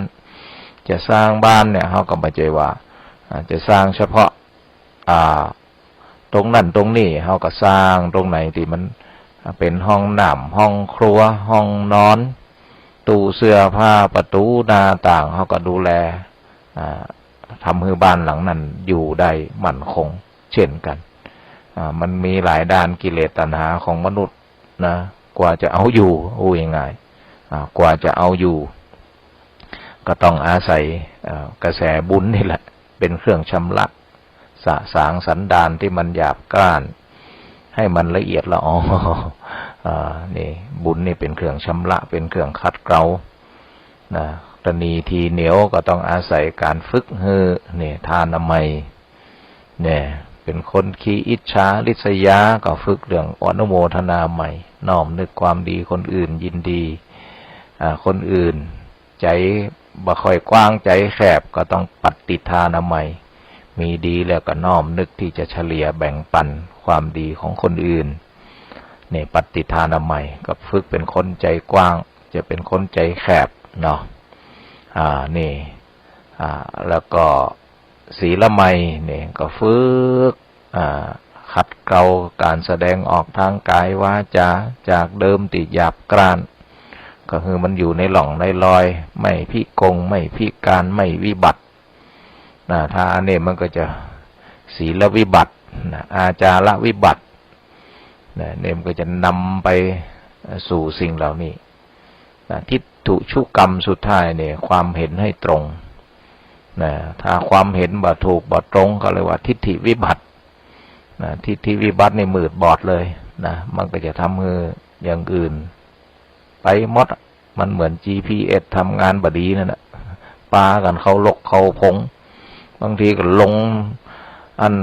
ดอยผ่องลงเหวผ่องลงน้ำผ่องนี่ระบบ GPS มีปัญหาระบบความคิดวิบัตินี่ก็มีปัญหาเขาลกเขาพงหมดวิบัติชีวิตจะวิบัติอาชีวะการเลี้ยงชีพก็วิบัติอาจาระพฤติกรรมก็วิบัติเพราะทิฏฐิวิบัตินี่ก็ทิฏฐุชุกกรรมการทำความเห็นให้ตรงนี่ก็เป็นบุญอย่างหนึ่งนี่หันไปยังศรัทธาสาธุชนทั้งหลายว่าการทำบุญได้หลายวิธีแล้วแต่ละวิธีนั้นก็แล้วแต่โอบล้อมโอบล้อมคือกิเลสตัณหาอยู่มัดบาลามยังไงบาลามมันเหมือนนิทานเรื่องหนึ่งที่หมูป่าเนาะมันดื้อมันซนหมูป่ามันดื้อมันซนศรัทธาสาธุชนทั้งหลายก็แอบไปทำลายเขาของไหลเบิ่นถึงแม้เขาโพดบัดแตงเขาสาลีพริกทุกอย่างที่เป็นไห้เบิ่นนี่ให้เข้านั่นเขาฟงเขาฟางเขาโพดบ่เหลือหมูป่าตัวนี้แอบไปตีอันเปิ้นเผลอเจ้าของเผลอก็คือกลางคืนโอ้เจ้าของไหลไปพอเป็นตีอันหมดกำลังจิตกำลังใจถูกทำลายในที่สุดเขาก็คิดวิธีได้ว่าเป็นอย่างจะจับหมูตัวนี้ให้ได้ละแต่ก่อยเป็นก่อยไปก็แล้วกันเพราะมันจับยากเพราะพื้นที่รอบเนี่ยมันก็เขามีเครื่องใหม่เครื่องมือก็บัดทันสมัยนักเลย เวลาเอาปืนมาส่องคำคืนกับไม้อะลวกแกไงกันก็เลยอันทำไม้ลักนี่นะปักในขอบให้เนี่ยฝังทีละต้น2 ต้นทีละลัก2 ลักฝังไปคือมันชิดกันนะลักนี่นะชิดไปลักเนี่ยมันก็ขยายพื้นที่ไปที่มันจะหลอบให้นะพอมันชิดไปแต่น้อยขยายวงไปขยายไปพื้นที่ตีหนูจะหมูปลาจะหนีเนี่ยมันจะเหลือน้อยลงเขาเรียกว่าตีวงให้แคบช่องมันก็จะเหลือน้อยลงในที่สุดก็เนี่ยพอทำไปก่อยปักนะจนขยายมันเหลือช่องก็ประมาณสักเม็ดเนี่ยที่มันจะจนกันนี่นะช่องที่ลักมันจะจนกันนะเจ้าของร้านเจ้าของอันไหลเนี่ยให้เข้านี่นะก็มองดูว่าอันหมูอยู่นี่แน่นอนคืนมันตึงมาเนี่ยนะมันเคยได้กินในที่สุดแหลมเตรียมลักไว้เรียบร้อยแล้วเหลือให้เม็ดเดียวพอดึกมาหมูเข้าไปแล้วหมูเข้าไปปักลักไปตั้งปักลักตีเหลือเม็ดช่องว่างตีหมูหนีเนี่ย1 เม็ดเอาลักตีเตรียมไว้แล้วปักมันจนกันหลอบให้นะมันจนกันเนี่ยทำทีละหน่อยนะศรัทธาสาธุชนทั้งหลายกลายเป็นว่าพื้นที่ช่องว่างตีหมูมากวนมาคุยเข้าได้ออกง่ายเนี่ยมันก็กลายเป็นมันแคบลงในที่สุดมันมีทางออกพอมีทางออกก็จับหมูตัวนั้นได้ตั้งแต่หันมาเนี่ยเข้างามอันยังก็งามปลอดภัยนี่มันเป็นนิทานอันสอนธรรมะเฮาก็เหมือนกับว่าหมูเนี่ยก็เหมือนกับความชั่วนะกิเลสตัณหาที่มันสนมันดื้อนะถ้าเฮาปล่อยเลยตามเลยมันก็เหลืออย่างมันจะทำลายเข้าของเฮาเป็นบาพริกกะบาดแดงกะข้าวสาลีข้าวโพดข้าวบะเหลือสักอย่างเหมือนกันกิเลสตัณหาถ้าเฮาบ่จัดการอย่างสักอย่างเขาเรียกว่าไม่ขัดเกลาไม่ฝึกหัดด้วยทานด้วยศีลด้วยภาวนาด้วยบุญกิริยาวัตถุ10 ประการเนี่ยนะมันก็จะซนบะเหลือสักอย่างความสุขกับบะเหลือนะความมั่นคงในชีวิตก็บะเหลือความสงบก็บะเหลือบะมีถูกทำลายหมดเพราะกิเลสก็คือหมูตัวเนี้ยมันซนแต่ถ้าเฮาปักลักเนี่ยหมายความว่าบุญกิริยาวัตถุ10เนี่ยปักลักไปล่ะนะก่อยปักไปก่อยสะสมไปทานก็ศีลก็ภาวนาก็จิตอาสาก็เขาเรียกว่าไวยวัจจะไมนี่นะปฏิทานามัยก็คือเฉลี่ยแบ่งปันความดีปรารถนาดีแล้วก็อนุโมทนาใหม่ยินดีบ่อิจฉาริษยาเมื่อคนอื่นได้ดิบได้ดีแล้วก็อัปปจายนะไมอ่อนน้อมถ่อมตนเนี่ยพวกนี้นะการฟังธรรมมัสสวนะไมการแสดงธรรมข้อคิดดีๆธรรมเทศนาไมแล้วก็ทิฏฐุชูกรรมความเห็นให้ตรงมันเหมือนกับลักเนาะติปักตะกี้เนี่ยนะ ติเหล่าตะกี้นะปักไปเนี่ยคุ้นเคยพอมันคุ้นเคยปั๊บกิเลสตัณหาหน้าไหนหมูตัวไหนมันจะเล็ดหลอดเข้ามา1เข้ามาได้นะ2ตีมีอยู่ก็โดนจับอย่างละเหมือนกันกิเลสใหม่มันก็บ่เกิดด้วยบุญกิริยาวัตถุที่เฮาสะสม2กิเลสเดิมก็จะถูกขัดเกลาขจัดขัดเกลามันก็จะหมดกำลังเหมือนหมูถูกจับนะศรัทธาสาธุชนทั้งหลายนี่มันเป็นจะอีเนาะดังนั้นก็เฮาเสพคุณในเรื่องของการทำความดีสม่ำเสมอศรัทธาสาธุชนอู้ได้อู้เมินวันนี้ก็ลืมบอกไว้ว่าอันเป็นเสียงบันทึกศรัทธาสาธุชนทั้งหลายเป็นเสียงบันทึกฟังมาเป็นชั่วโมงแล้วบอกมากล่าวพอดีว่าวันนี้เนาะก็ มีศพญาติโยมนะที่เป็นคืนสุดท้ายละจะต้องไปเตดโปรดเปิ้นนะเปิ้นอันเกษียณทำงานอยู่แม่เหมาะแต่ก่อนเปิ้นมีแฮงดีอย่างดีเนี่ยเปิ้นว่างๆเนาะเปิ้นจังอันพอลูกเปิ้นก็ทำงานอยู่เชียงใหม่กับอันเชียงรายเนาะลูกสาวทั้งสองก็บ่ได้อยู่บ้านแล้วก็อยู่2 คนผัวเมียนะตานิดนี่นะแต่ก็ภรรยาเปิ้นเนี่ยเมียเปิ้นเนี่ยก็ได้เสียไปรู้สึกว่า 3-4 ปีละนะ3-4 ปีเนี่ยมนุษย์เฮาก็บางทีก็อยู่กันมาอาจจะซึมเศร้าผ่องหยังผ่องเนาะพอตอนหลังมาเปิ้นก็บ่ใจถึงก็เป็นโรคซึมเศร้านะเพราะเปิ้นก็มาวัดมาวานั่นแหละ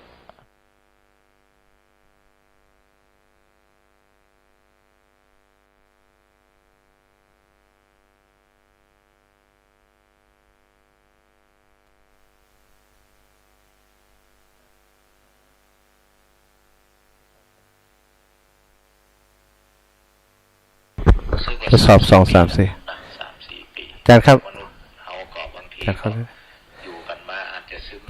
อาจารย์เข้าตอนนี้เลยครับเพราะว่าผมปิดตัวไปแล้ว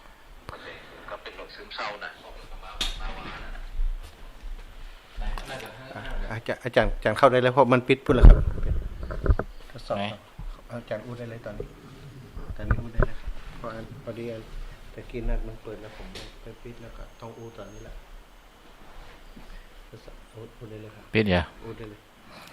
เจริญพรศรัทธาสาธุชนก็ปิดตัวปุ่นไปก่อนเด้อปิดแล้วล่ะ มาละศรัทธาสาธุชนเสียงสดนะตะกี้เสียงบันทึกหมูป่าจบเตรียมหมดนะจบแล้วกันโอ้อันเรื่องบุญเรื่องกุศลเนาะมันเหมือนนั้นกิเลสตัณหาที่ในจิตในใจมนุษย์เนี่ยมันก็เหมือนหมูป่ามันดื้อมันซนมันขี้ขโมยมันชอบทำลายกิเลสตัณหาที่เกิดขึ้นในใจก็เหมือนกันทำให้จิตใจเฮาพยศอยู่บ่นิ่งนะมันเหมือนกับสัตว์6 ชนิดนะที่เป็นว่านะมันเหมือนลิงผ่องเหมือนนั้นจระเข้ผ่องเหมือนนั้นสุนัขหมาบ้าผ่องนะเหมือนนกที่อยู่ในกรงผ่องแล้วก็เหมือนสุนัขจิ้งจอกมันก็จะมีธรรมชาติของกิเลสตัณหาชักนำพาจิตใจมันดื้อมันซนตีนิทานที่เล่าตะกี้หมูป่าเนี่ยมันซนมันดื้อมันชอบทำลายเข้าของแต่ความดื้อความซนของหมูป่าเนี่ยมันเป็นปริศนาเปรียบเทียบเนาะศรัทธาสาธุชนทั้งหลายความดื้อความซนมันเหมือนกับกิเลสตัณหาที่ทำให้จิตใจดิ้นรนกวัดแกว่งบัดสงบสุขลืมบอกไปว่าจูมาจะได้เนี่ย พอดีไปงานศพมาถึงก่อนเวลาเนาะศรัทธาตะกี้กะไว้ว่าตีเสียงบันทึกไว้นะก็ประมาณชั่วโมงเกิงถึง2 ทุ่มเกิงอีกนะ3 ทุ่มเกิงเอาไปเอามาได้มาก่อนเวลาก็ตัดไปเนาะที่ได้ได้จ่าไหวนั่นนะศรัทธาสาธุชนนี่วันนี้ก็ได้มานั่งที่ห้องพระมหาสมชาติไปบ่ได้ใจเครื่องตัวเก่าได้ใจเครื่องพระมหาสมชาติได้มาเพราะว่าเปิ่นได้เปิดสแตนด์บายไว้ของอาตมานี่บ่ได้เปิดสแตนด์บายไว้นะเป็นกำลังจิตกำลังใจศรัทธาญาติโยมนะที่ได้ได้จ่ากันไป1 ชั่วโมงนะเรื่องการทำบุญทำทานการอุปถากอุปถัมภ์พระศาสนาวิธีของเขาจะเนี่ยมันเป็นวิธีแห่งการขัดเกลาวิธีแห่งการพัฒนาเรียกว่าสิกขาเนาะสิกขา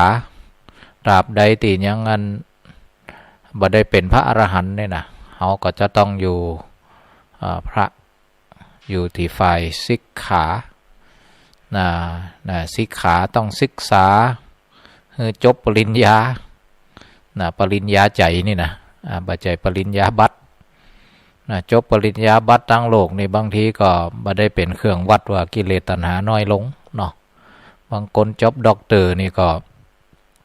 กิเลสตัณหาบ่ได้ลดนะกับพอกคูณก็มีนะ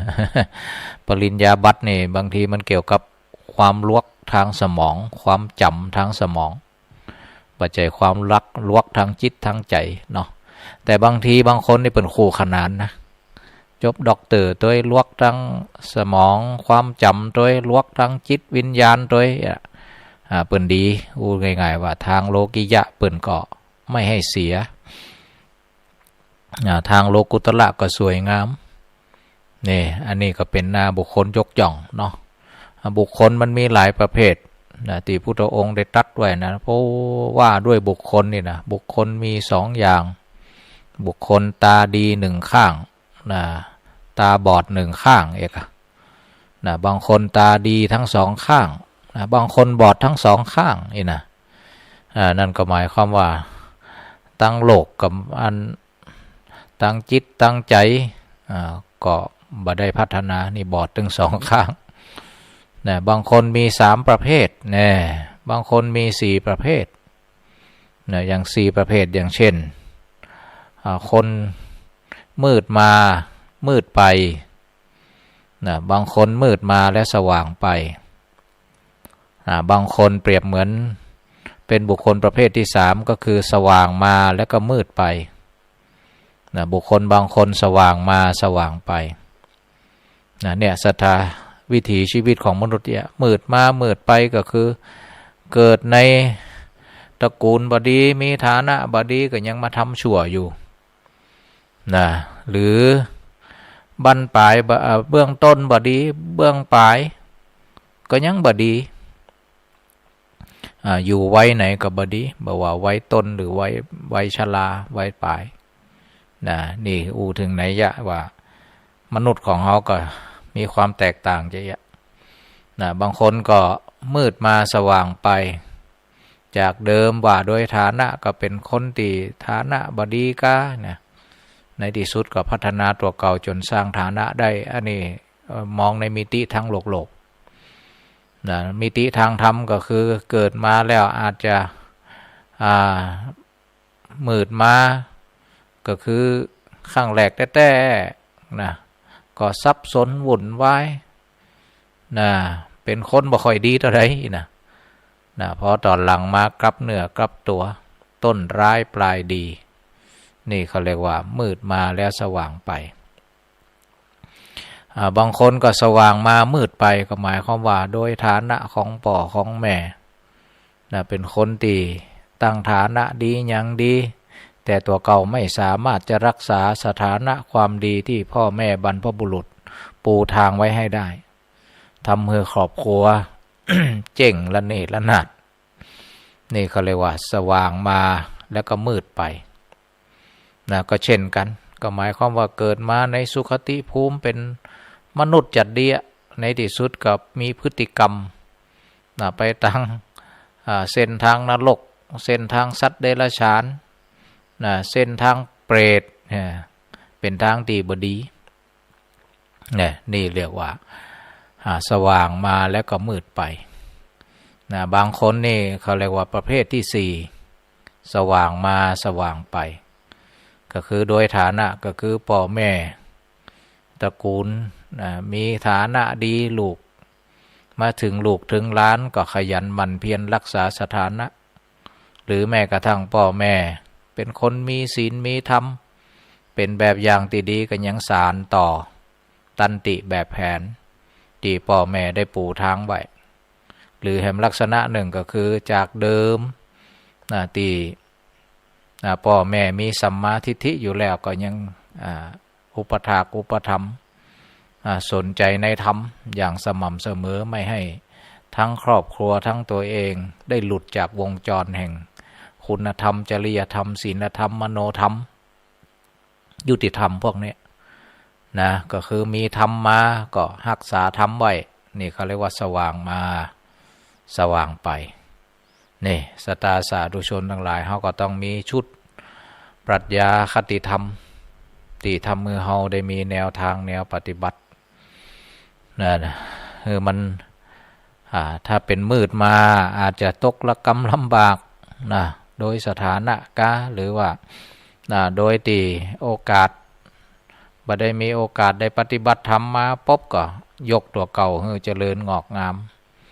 สร้างฐานะได้แล้วก็ปลูกฝังตัวเองให้ใฝ่ในการปฏิบัติธรรมนี่เขาเรียกว่า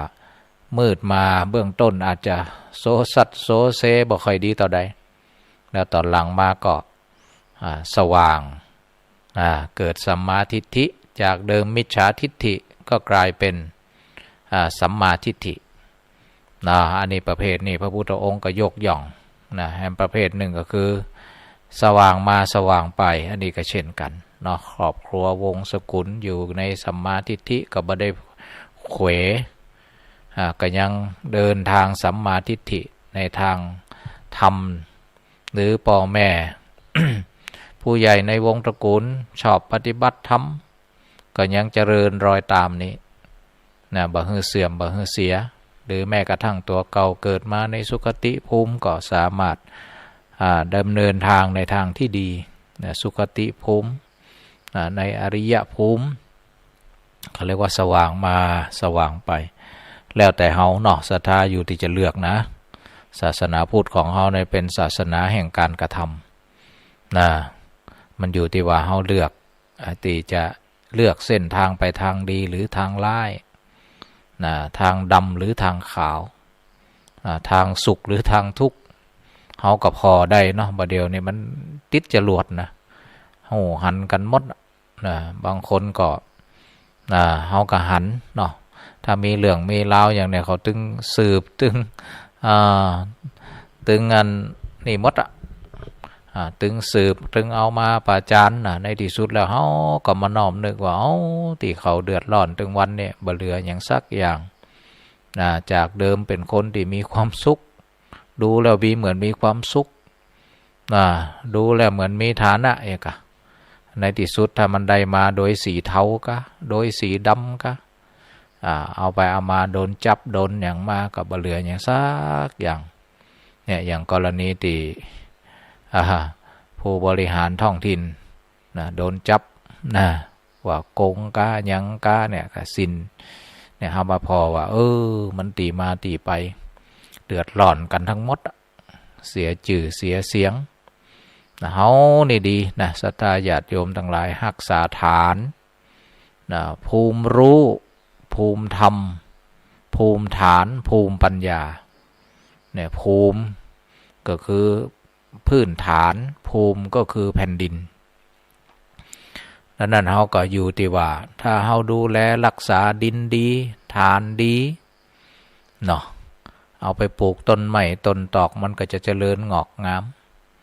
ภูมิแน่นฐานแน่นเอาไปสร้างบ้านสร้างเรือนก็บ่โยกบ่ล้าวง่ายบ่ล่มง่ายดังนั้นภูมิธรรมภูมิหูภูมิฐานภูมิปัญญาเนี่ยมันถึงเป็นฐานให้กับชีวิตจะเจริญงอกงามไปได้งอกงามไปได้ดีงามไปได้แล้วก็เป็นฐานแห่งความสุขความสงบดังนั้นอิงธรรมเข้าไว้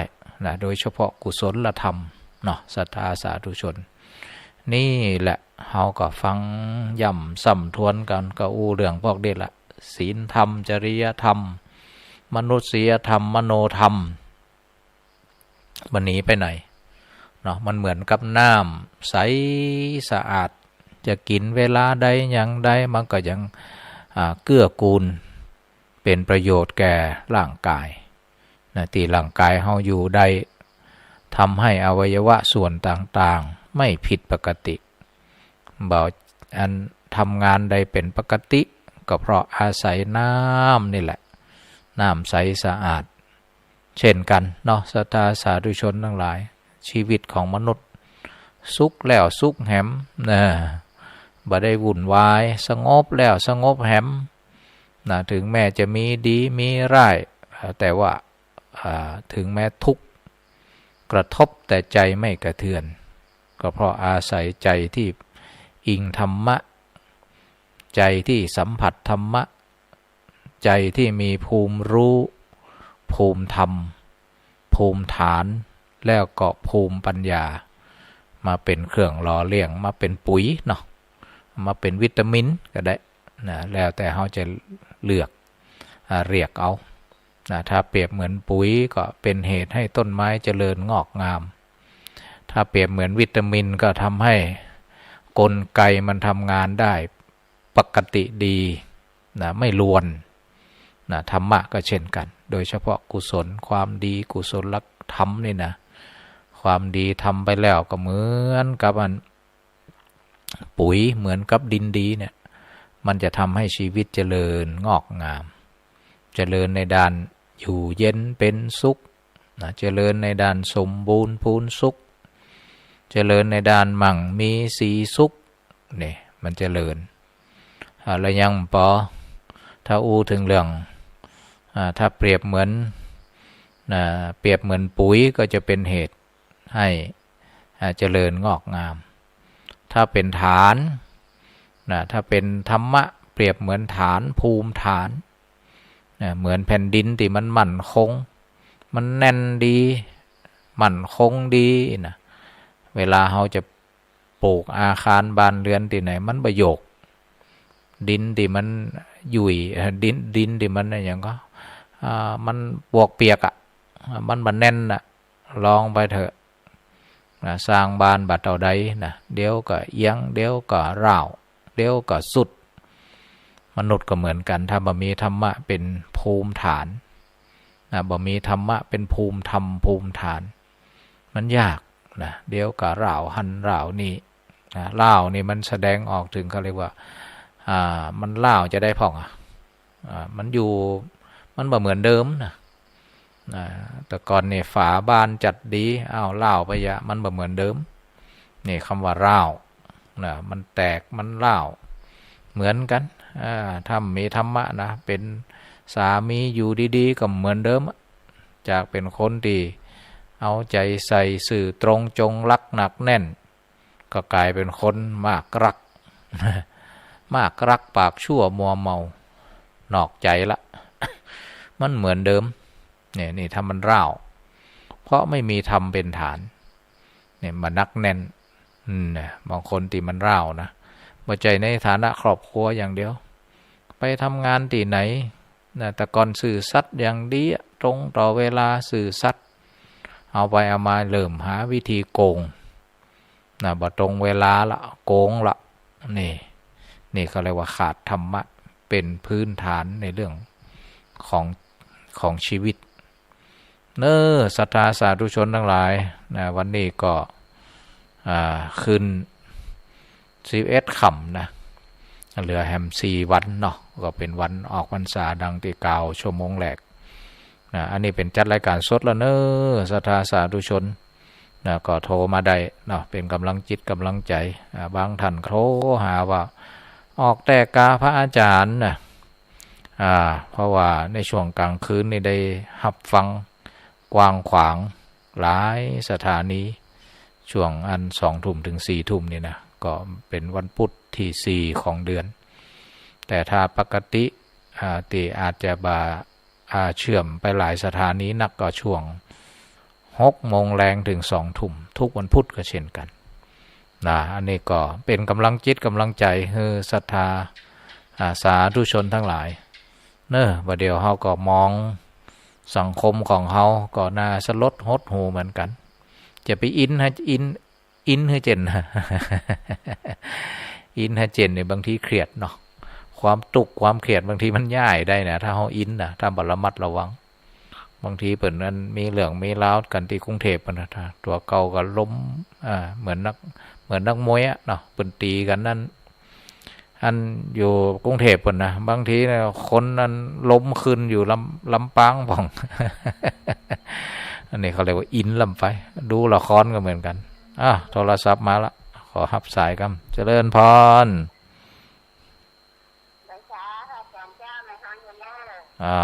เจริญพรรับชัดอยู่นะแม่เนาะอันนี้ได้เมมจื่อไว้ละแม่เลี้ยนล่ะ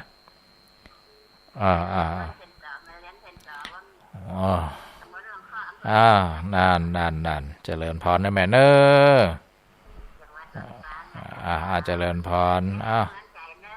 เจริญพรสายเข้าให้เหมาะแม่ฮับกำเนาะ เจริญพรเจริญพรเจริญพรเนอฮัลโหล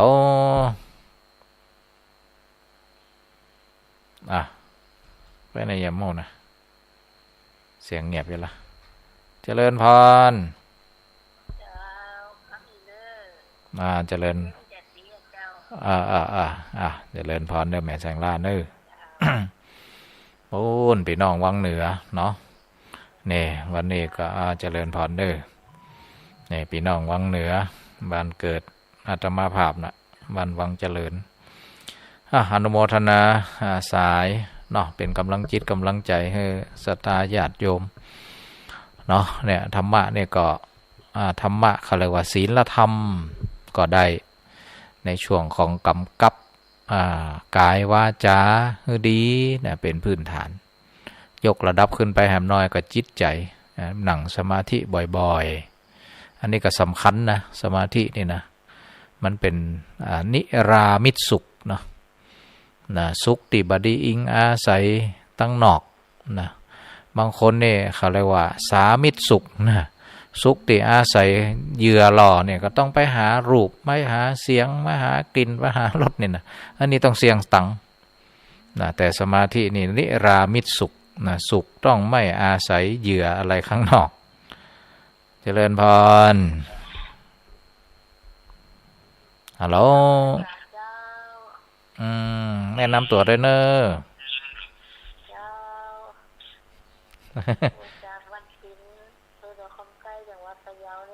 โอ้เจริญพรนะแม่เนอะปุ่นดอกคำไตทำท่าจะใครรับแล้วกันนี่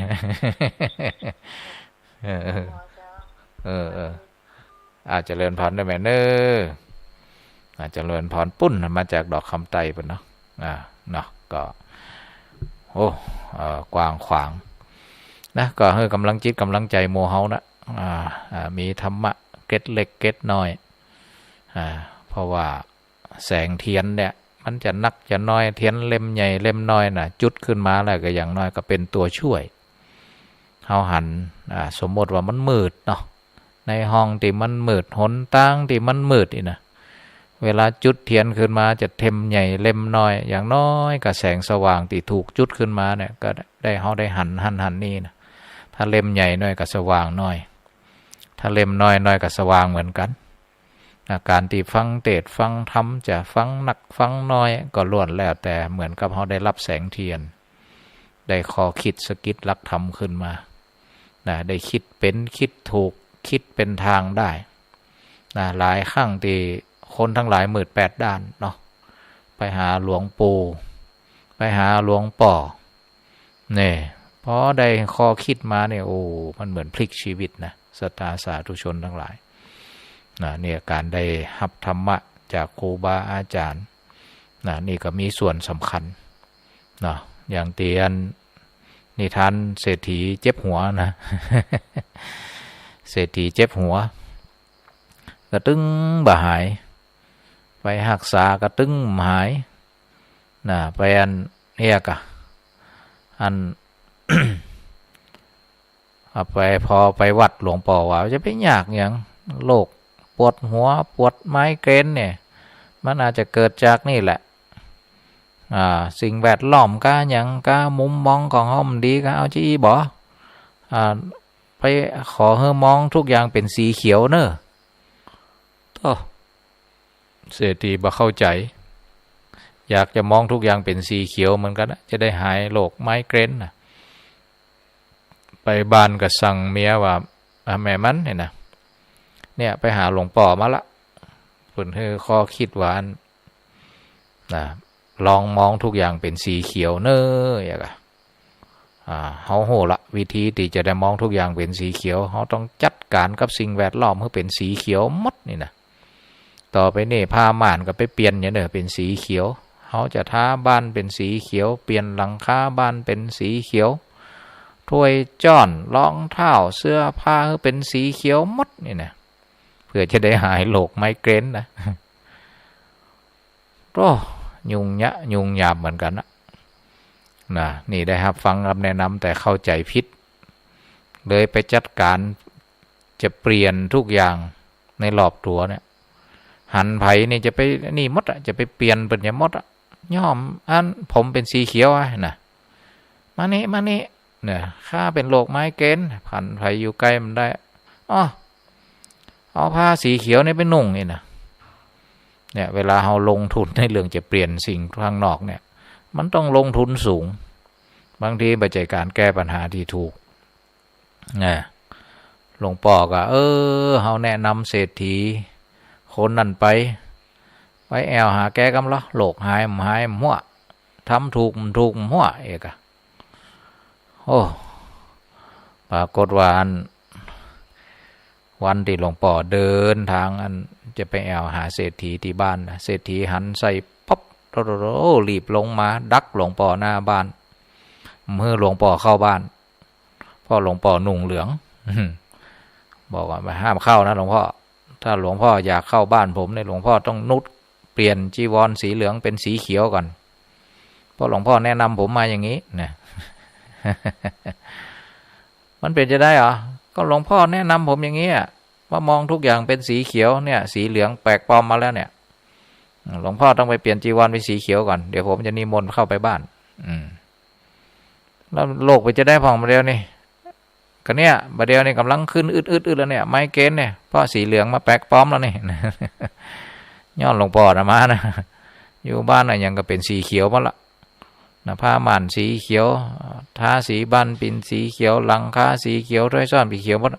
พอสีเหลืองมาเนี่ยอยู่หน้าบ้านเนี่ยหลวงพ่อเนี่ยนะไม้เกณฑ์เริ่มขึ้นแล้วไอ้เนี่ย เอาล่ะจำเลยก็คือหลวงพ่ออย่าล่ะหลวงพ่อก็มานึกได้โอ้มันเข้าใจผิดเนี่ยแล้วไปปฏิบัติผิดถ้ามันอยู่ในบ้านก็เพราะว่าเกิดมันไปทางนอกมันจะไปเปลี่ยนโลกทั้งโลกเป็นสีเขียวมันลงทุน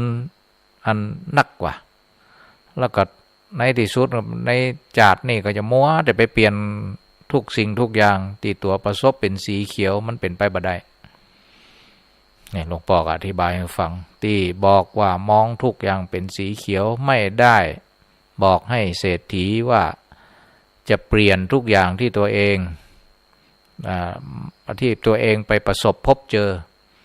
อันนั้นทั้งชาติก็มัวแต่เปลี่ยนเปลี่ยนนี่เป็นสีเขียวแล้วก็มีเวลาปอสมะเต้าตายก็ยังสามารถจะเปลี่ยนทุกอย่างเป็นสีเขียวได้ดังใจได้นี่หลวงพ่ออธิบายเศรษฐีคนนี้ก็ถามว่าแล้วจะให้ผมเนี่ยจะได้นะหลวงพ่อก็บอกว่าไม่ได้จุดประสงค์มองทุกอย่างเป็นสีเขียวไม่ได้ไปเปลี่ยนไม่ใช่ให้ไปเปลี่ยนทุกอย่างเป็นสีเขียว แล้วเปลี่ยนแล้วเขาจะมองเป็นสีเขียวได้จะได้เนี่ยเศรษฐีก็ย้อนถามหลวงพ่อก็บอกว่าจะไปยากอย่างเวลาจะมองทุกอย่างเป็นสีเขียวเนี่ยจะได้หลวงพ่อก็ซื้อแว่นตาสีเขียวมาใส่หั่นไงหลวงพ่อว่าเนี่ยแล้วจะไปยากอย่างนี่ซื้อแว่นตามาสวมมันเดี๋ยวไปที่ไหนก็จะเป็นสีเขียวหมดอ่ะ เศรษฐีเก็ตเข้าใจแล้วอ๋อมันเป็นใจอีกะนี่นิทานเรื่องนี้มันจบแค่นี้นะศรัทธาญาติโยมนั่นก็หมายความว่าเวลาอยากมีความสุขบ่ทุกข์บ่เป็นโรคความดันบ่เป็นโรคไมเกรนเนี่ยนะมองทุกอย่างเป็นสีเขียวก็คือเอาแว่นตามาใส่เสียแว่นตาก็คือการมองโลกในแง่ดีมองโลกในแง่บวกเนี่ยสำคัญนะเป็นแว่นตาสีเขียวถ้าเรามองทุกอย่างในโลกเนี่ยเป็นในแง่บวกในแง่ดีนะเพราะเราต้องไปเปลี่ยนคนอื่นนะคนอื่นจะดีจะให้เราก็จะมองโลกในแง่ดีอันนี้เป็นกำไรนะศรัทธาสาธุชนทั้งหลายนี่เทคนิค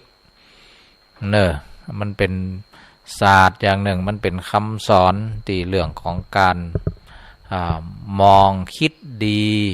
เห็นดีคิดถูกเห็นถูกมันเป็นเรื่องของสัมมาทิฏฐิสัมมาสังกัปปะความคิดความเห็นเนี่ยมันเป็นมรรคหมวดปัญญามันเป็นมรรคข้อ1ข้อ2 8ข้อนี่นะเริ่มต้นด้วยการคิดการเห็น ความเห็นความคิดที่ดีที่ถูกเหมือนกับแว่นตาสีเขียวเนี่ยแว่นตาสองข้างเนี่ยนะ แว่นตาสองข้างสีเขียวเนี่ยมันต้องไปเปลี่ยนอย่างอื่นมันต้องไปเปลืองตังค์ไปซื้อสีมันต้องไปเปลืองตังค์ไปซื้อเสื้อผ้าสีเขียวมันต้องไปเปลืองตังค์อย่าไปทะเลาะกับหลวงพ่อจะให้หลวงพ่อเปลี่ยนจีวรเป็นสีเขียวนะเนี่ยมันต้องไปทะเลาะกับหลวงพ่อละเพียงแต่จะได้เอาแว่นตาสองข้างเนี่ยเป็นสีเขียวจ้ะแว่นข้างหนึ่งก็คือสัมมาทิฏฐิความเห็นถูกแล้วก็สัมมาสังกัปปะความคิดถูกเห็นดีคิดดีนี่แหละสองแว่นนี่แหละถ้ามีแล้วก็โลกนี่เป็นสีเขียวมดไมเกรนก็คือความทุกข์มันเกิดขึ้นในสมองเฮานะโทรศัพท์มาละขออนุญาตรับโทรศัพท์กำ โอ้อันนี้ก็เป็นสีเขียวเหมือนกันลูกนี่เหรอ เจริญพรปิดลีอันวิทยุอย่าน้อยนะแม่เนอเสียงมันจะสะท้อน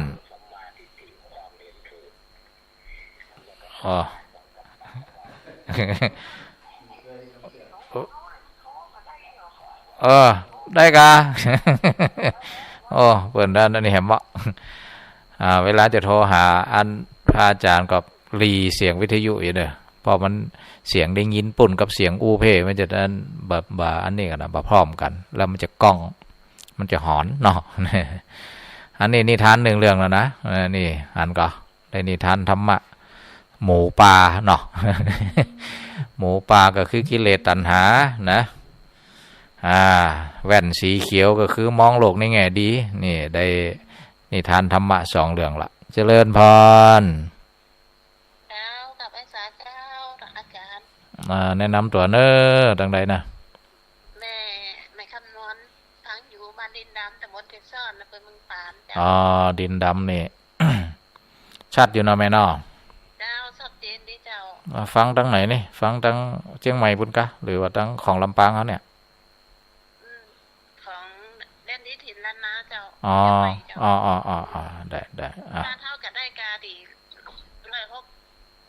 106.0จะสอนนี่ก็ได้เจ้าล่ะได้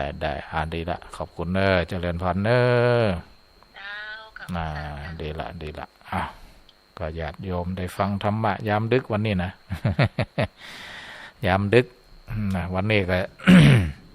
ปันใจให้กันเนาะศรัทธาสาธุชนทั้งหลายพระอาจารย์ก็มหาสมชาติก็วันนี้ก็ไปเมตตาไปอัน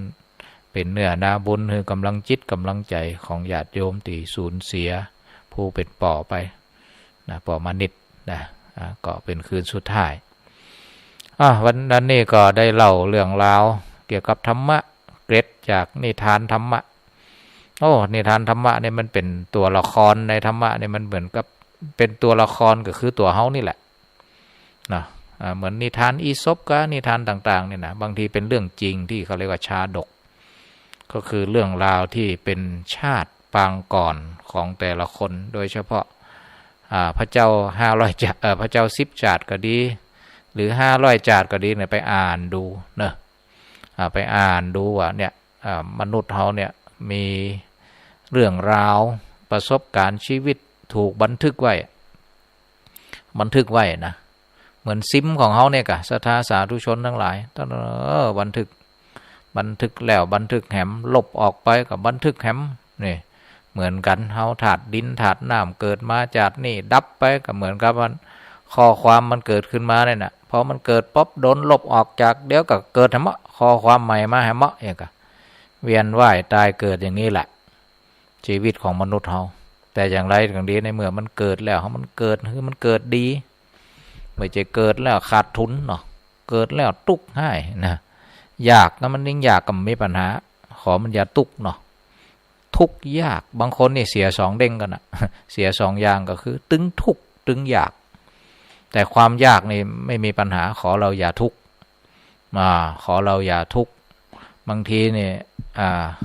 ทุกยากยังไม่พอยุ่งยากนะยากแล้วทำให้ยุ่งยากแล้วทำให้ทุกข์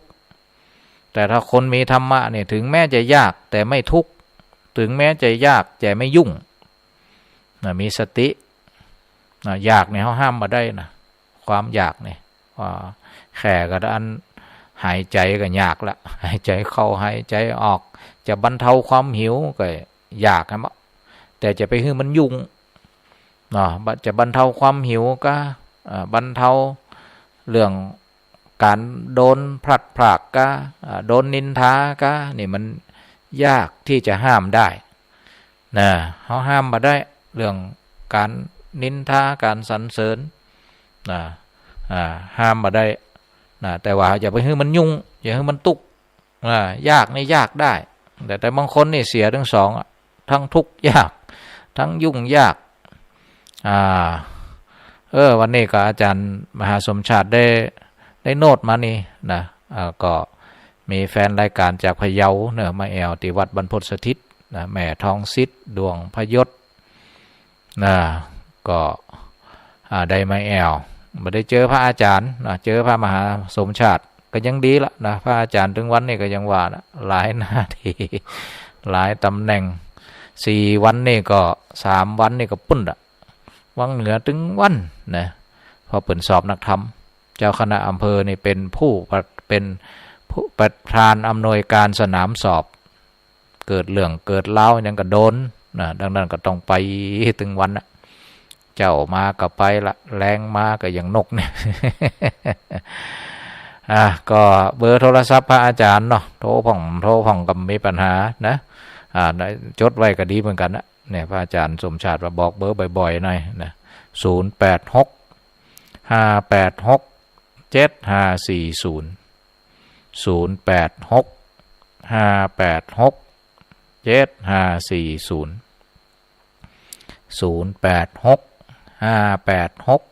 7540 นะตันหัวบอกเร็วอย่าให้นะ เป็นกำลังใจให้พี่น้องตั้งปูนนะเจียงไฮ้ไหลมาอย่าน้อยเจียงไฮ้พะเยานะเจียงใหม่ลำปางลำพูนแพร่น่านน้องแม่ฮ่องสอนนะศรัทธาสาธุชนทั้งหลายแล้วก็ทำหลายจังหวัดพื้นก็8 จังหวัดภาคเหนือของเฮาเนาะฟังอินเทอร์เน็ตแฮมนะก็หลายอันจังหวัดนะวันนี้ก็ได้เล่านิทานธรรมะหวังเป็นอย่างยิ่งว่าศรัทธาญาติโยมก็ถ้าเป็นนิทานก็เป็นตัวเฮานะเฮาจะจะได้จะเป็นหมูป่ากะที่โดนจับกะดื้อกะซนกะเดี๋ยวก็โดนจับอย่าไปให้มันซนอยู่ในวงของมันก็โดยอาศัยนี่แหละต้องใจอันลักนี่แหละล้อมหมูป่าไว้แขวดให้มันอย่าไปมีอิทธิพลให้มันอยู่มัดก็คือใจบุญนี่แหละเนาะทานไมศีลไมภาวนาไมเนี่ยบุญทั้ง3 ลักนี่แหละเอาตัวบุญนี่แหละเพื่อกำราบปราบหมูป่าก็คือกิเลสตัณหาที่ทำให้พยศทำให้ใจเราดื้อเราซนใจดื้อใจซนย่ำป้อนะกะมันจะไปตั้งมือด้วยตั้งปากด้วยนะทางกายทวารวจีทวารว่าเดียวนี่มือนี่มันนะเจริญพรเนอะศรัทธาเจริญพรตั้งใดนี่แนะนำตัวกำเนิด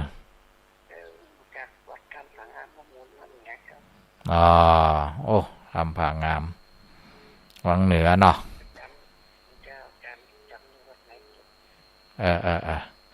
ช่วงนี้ก็จะฝนยุดของเนาะทำผ่างามโอ้มได้ไปเหมือนงามแต่ทำผ่างามไปแอวสถานเนอวัดทำผ่างามเจริญพรนะแม่เนอรักษาสุขภาพเจริญพรโอ้หลายสายเนาะเจริญพร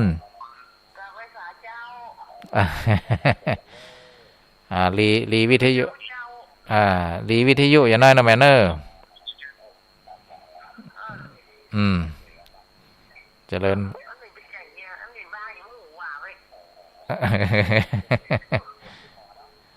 เจริญพรนะแม่เนอ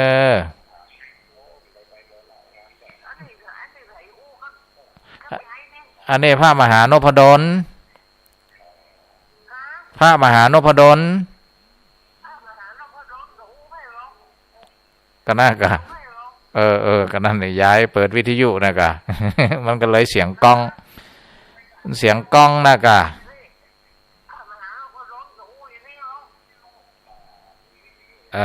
รีวิทยุนะย้ายเนอ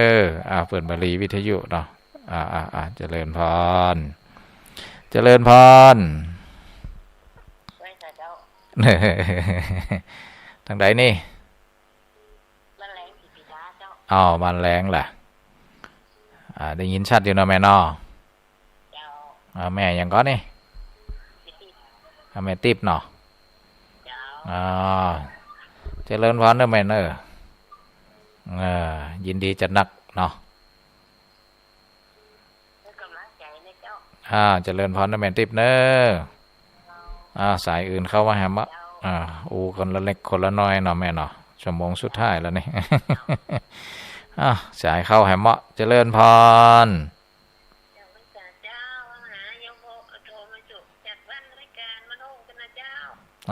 จำเสียงได้แม่ยังก็แม่สายทอง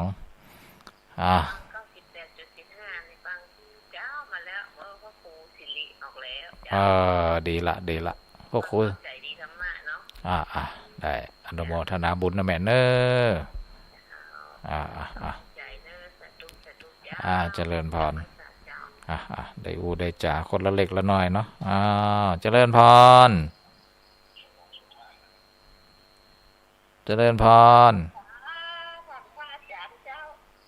แนะนำตัวให้พ่อผมได้เม้มจื่อไว้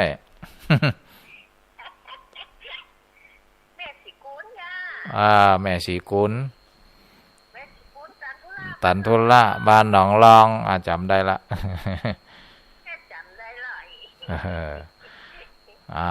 เจริญพรนะแม่นะเจริญพรเนอสายเข้าให้มะคนละเล็กละน้อยเจริญพร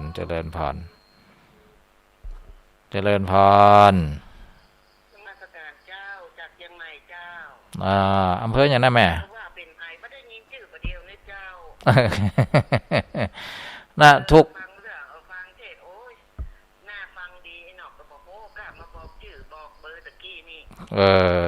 ก็อันวันพุธวัดบรรพตสถิตแม่ลำปางแม่นละอยู่เนี่ยตีพระมหาสมชาติมาจำพรรษาด้วยเพศ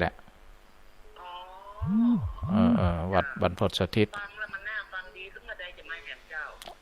วันพุธที่4ของเดือนเนาะแม่นได้แม่เนาะเจริญพรเนอแม่เนอวันพุธที่4ของเดือน20:00 ถึง 22:00 เนาะถ้าวันพุธทั่วไปก็18:00 นถึงงั้น20:00 นะเจริญพรแนะนำตัวได้เนอ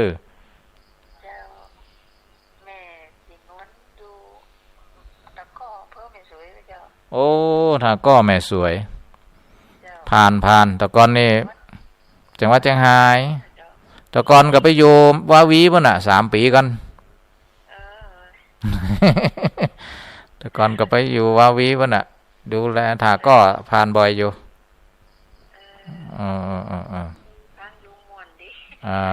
ได้เนาะก็พระอาจารย์ก็จะมาจัดวันพุธที่4ของเดือนเนาะฟังครูบาอาจารย์ไปเถอะ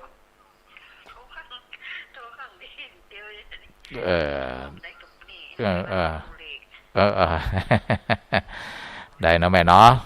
เจริญพรเนอดีละเปิ้นถ้าก็แม่สวยเปิ้นนะเจริญพรเนอเจริญพรโอ้เหลือเวลาแฮม5 นาทีเนาะสุมาเตะบางท่านก็ฮับบัตตันกะมะอย่างกะมะเนาะแต่เป็นกำลังจิตกำลังใจแล้วก็จื่นใจเนาะที่ศรัทธาญาติโยมได้ก่อนนอนก็ได้ฮับธรรมะดีๆอย่าไปคุณไปเคืองนะการที่คิดดีพูดดีทำดีเนี่ยเหมือนน้ำสะอาดก็เรียกว่าบุญเนาะตีว่านะเป็นตัวชำระ ก่อนนอนเขาก็บ่ต้องบ่น้อมนึกในสิ่งที่ขุ่นข้องหมองใจนะมันเหมือนกับเฮาอันเจอทั้งวันน่ะมีเหงื่อมีไข้มีหยังเฮาก็ต้องตั้งคำถามว่าเหงื่อนี่มันมาจากไหนฝุ่นนี่มันมาจากไหนเฮามีหน้าที่อย่างเดียวขอได้อาบน้ำเอาสบู่ยาสีฟันแชมพูสระสางร่างกายของเราให้สะอาดเฮาจะได้นอนผ่อนคลายสบายๆตั้งส่วนร่างกายเนาะถ้ามันมาตั้งคำถามว่าเดี๋ยวก่อนเนิ่มอาบเดี๋ยวจะมาพอก่อนว่าฝุ่นที่มันเกาะเนี่ยมันมาจากไหนนะมันต้องได้อาบน้ำกันนะนะ นั่นนะเขาก็ก่อนนอนก็ต้องน้อมนึกว่าไผนินทาเขา ขอคืออย่างเดียวก็จิตใจเบาสบายเนอเจริญพรไปศาลเจ้านะเจ้าแนะนำตัวได้เนอแม่เนอนี่ปงหนองเวียงปะเป้าเจ้าโอ้เวียงปะเป้าวันนั้นก็ไปที่ห้องกูนะวันนั้นพระอาจารย์ก็ไปอยู่ธรรมสัญจรเวียงกุ่นล่ะโอ้พี่น้องแต่เวียงเป่าเนาะใกล้ๆบ้านพระอาจารย์ลายดอยนี่บ้านอยู่ลายดอยคนลายดอยวังเหนือเจริญพรเด้อแม่เด้อเจริญพรเหลือ3 นาทีสุดท้ายแล้วนะเจริญพรเจริญเจริญพร อันนี้ย่ำรับแหละเนาะอย่าลืมไหว้พระก่อนนอนนั่นแหละดีละเจริญพรนะแม่เน้อเจริญพรสาธุคงจะสายสุดท้ายแล้วเนาะแม่เนาะก็อนุโมทนาบุญกับทุกท่านทุกคนที่ได้ฟังยังดีนะว่าไปงานศพมาแล้วก็ได้ฟังเสียงบันทึกชั่วโมงปลายน้อยเนาะท้ายนี่ก็มาจัดสดรายการสดต้องขอบคุณกราบขอบพระคุณท่านอาจารย์พระครูวัฒนะ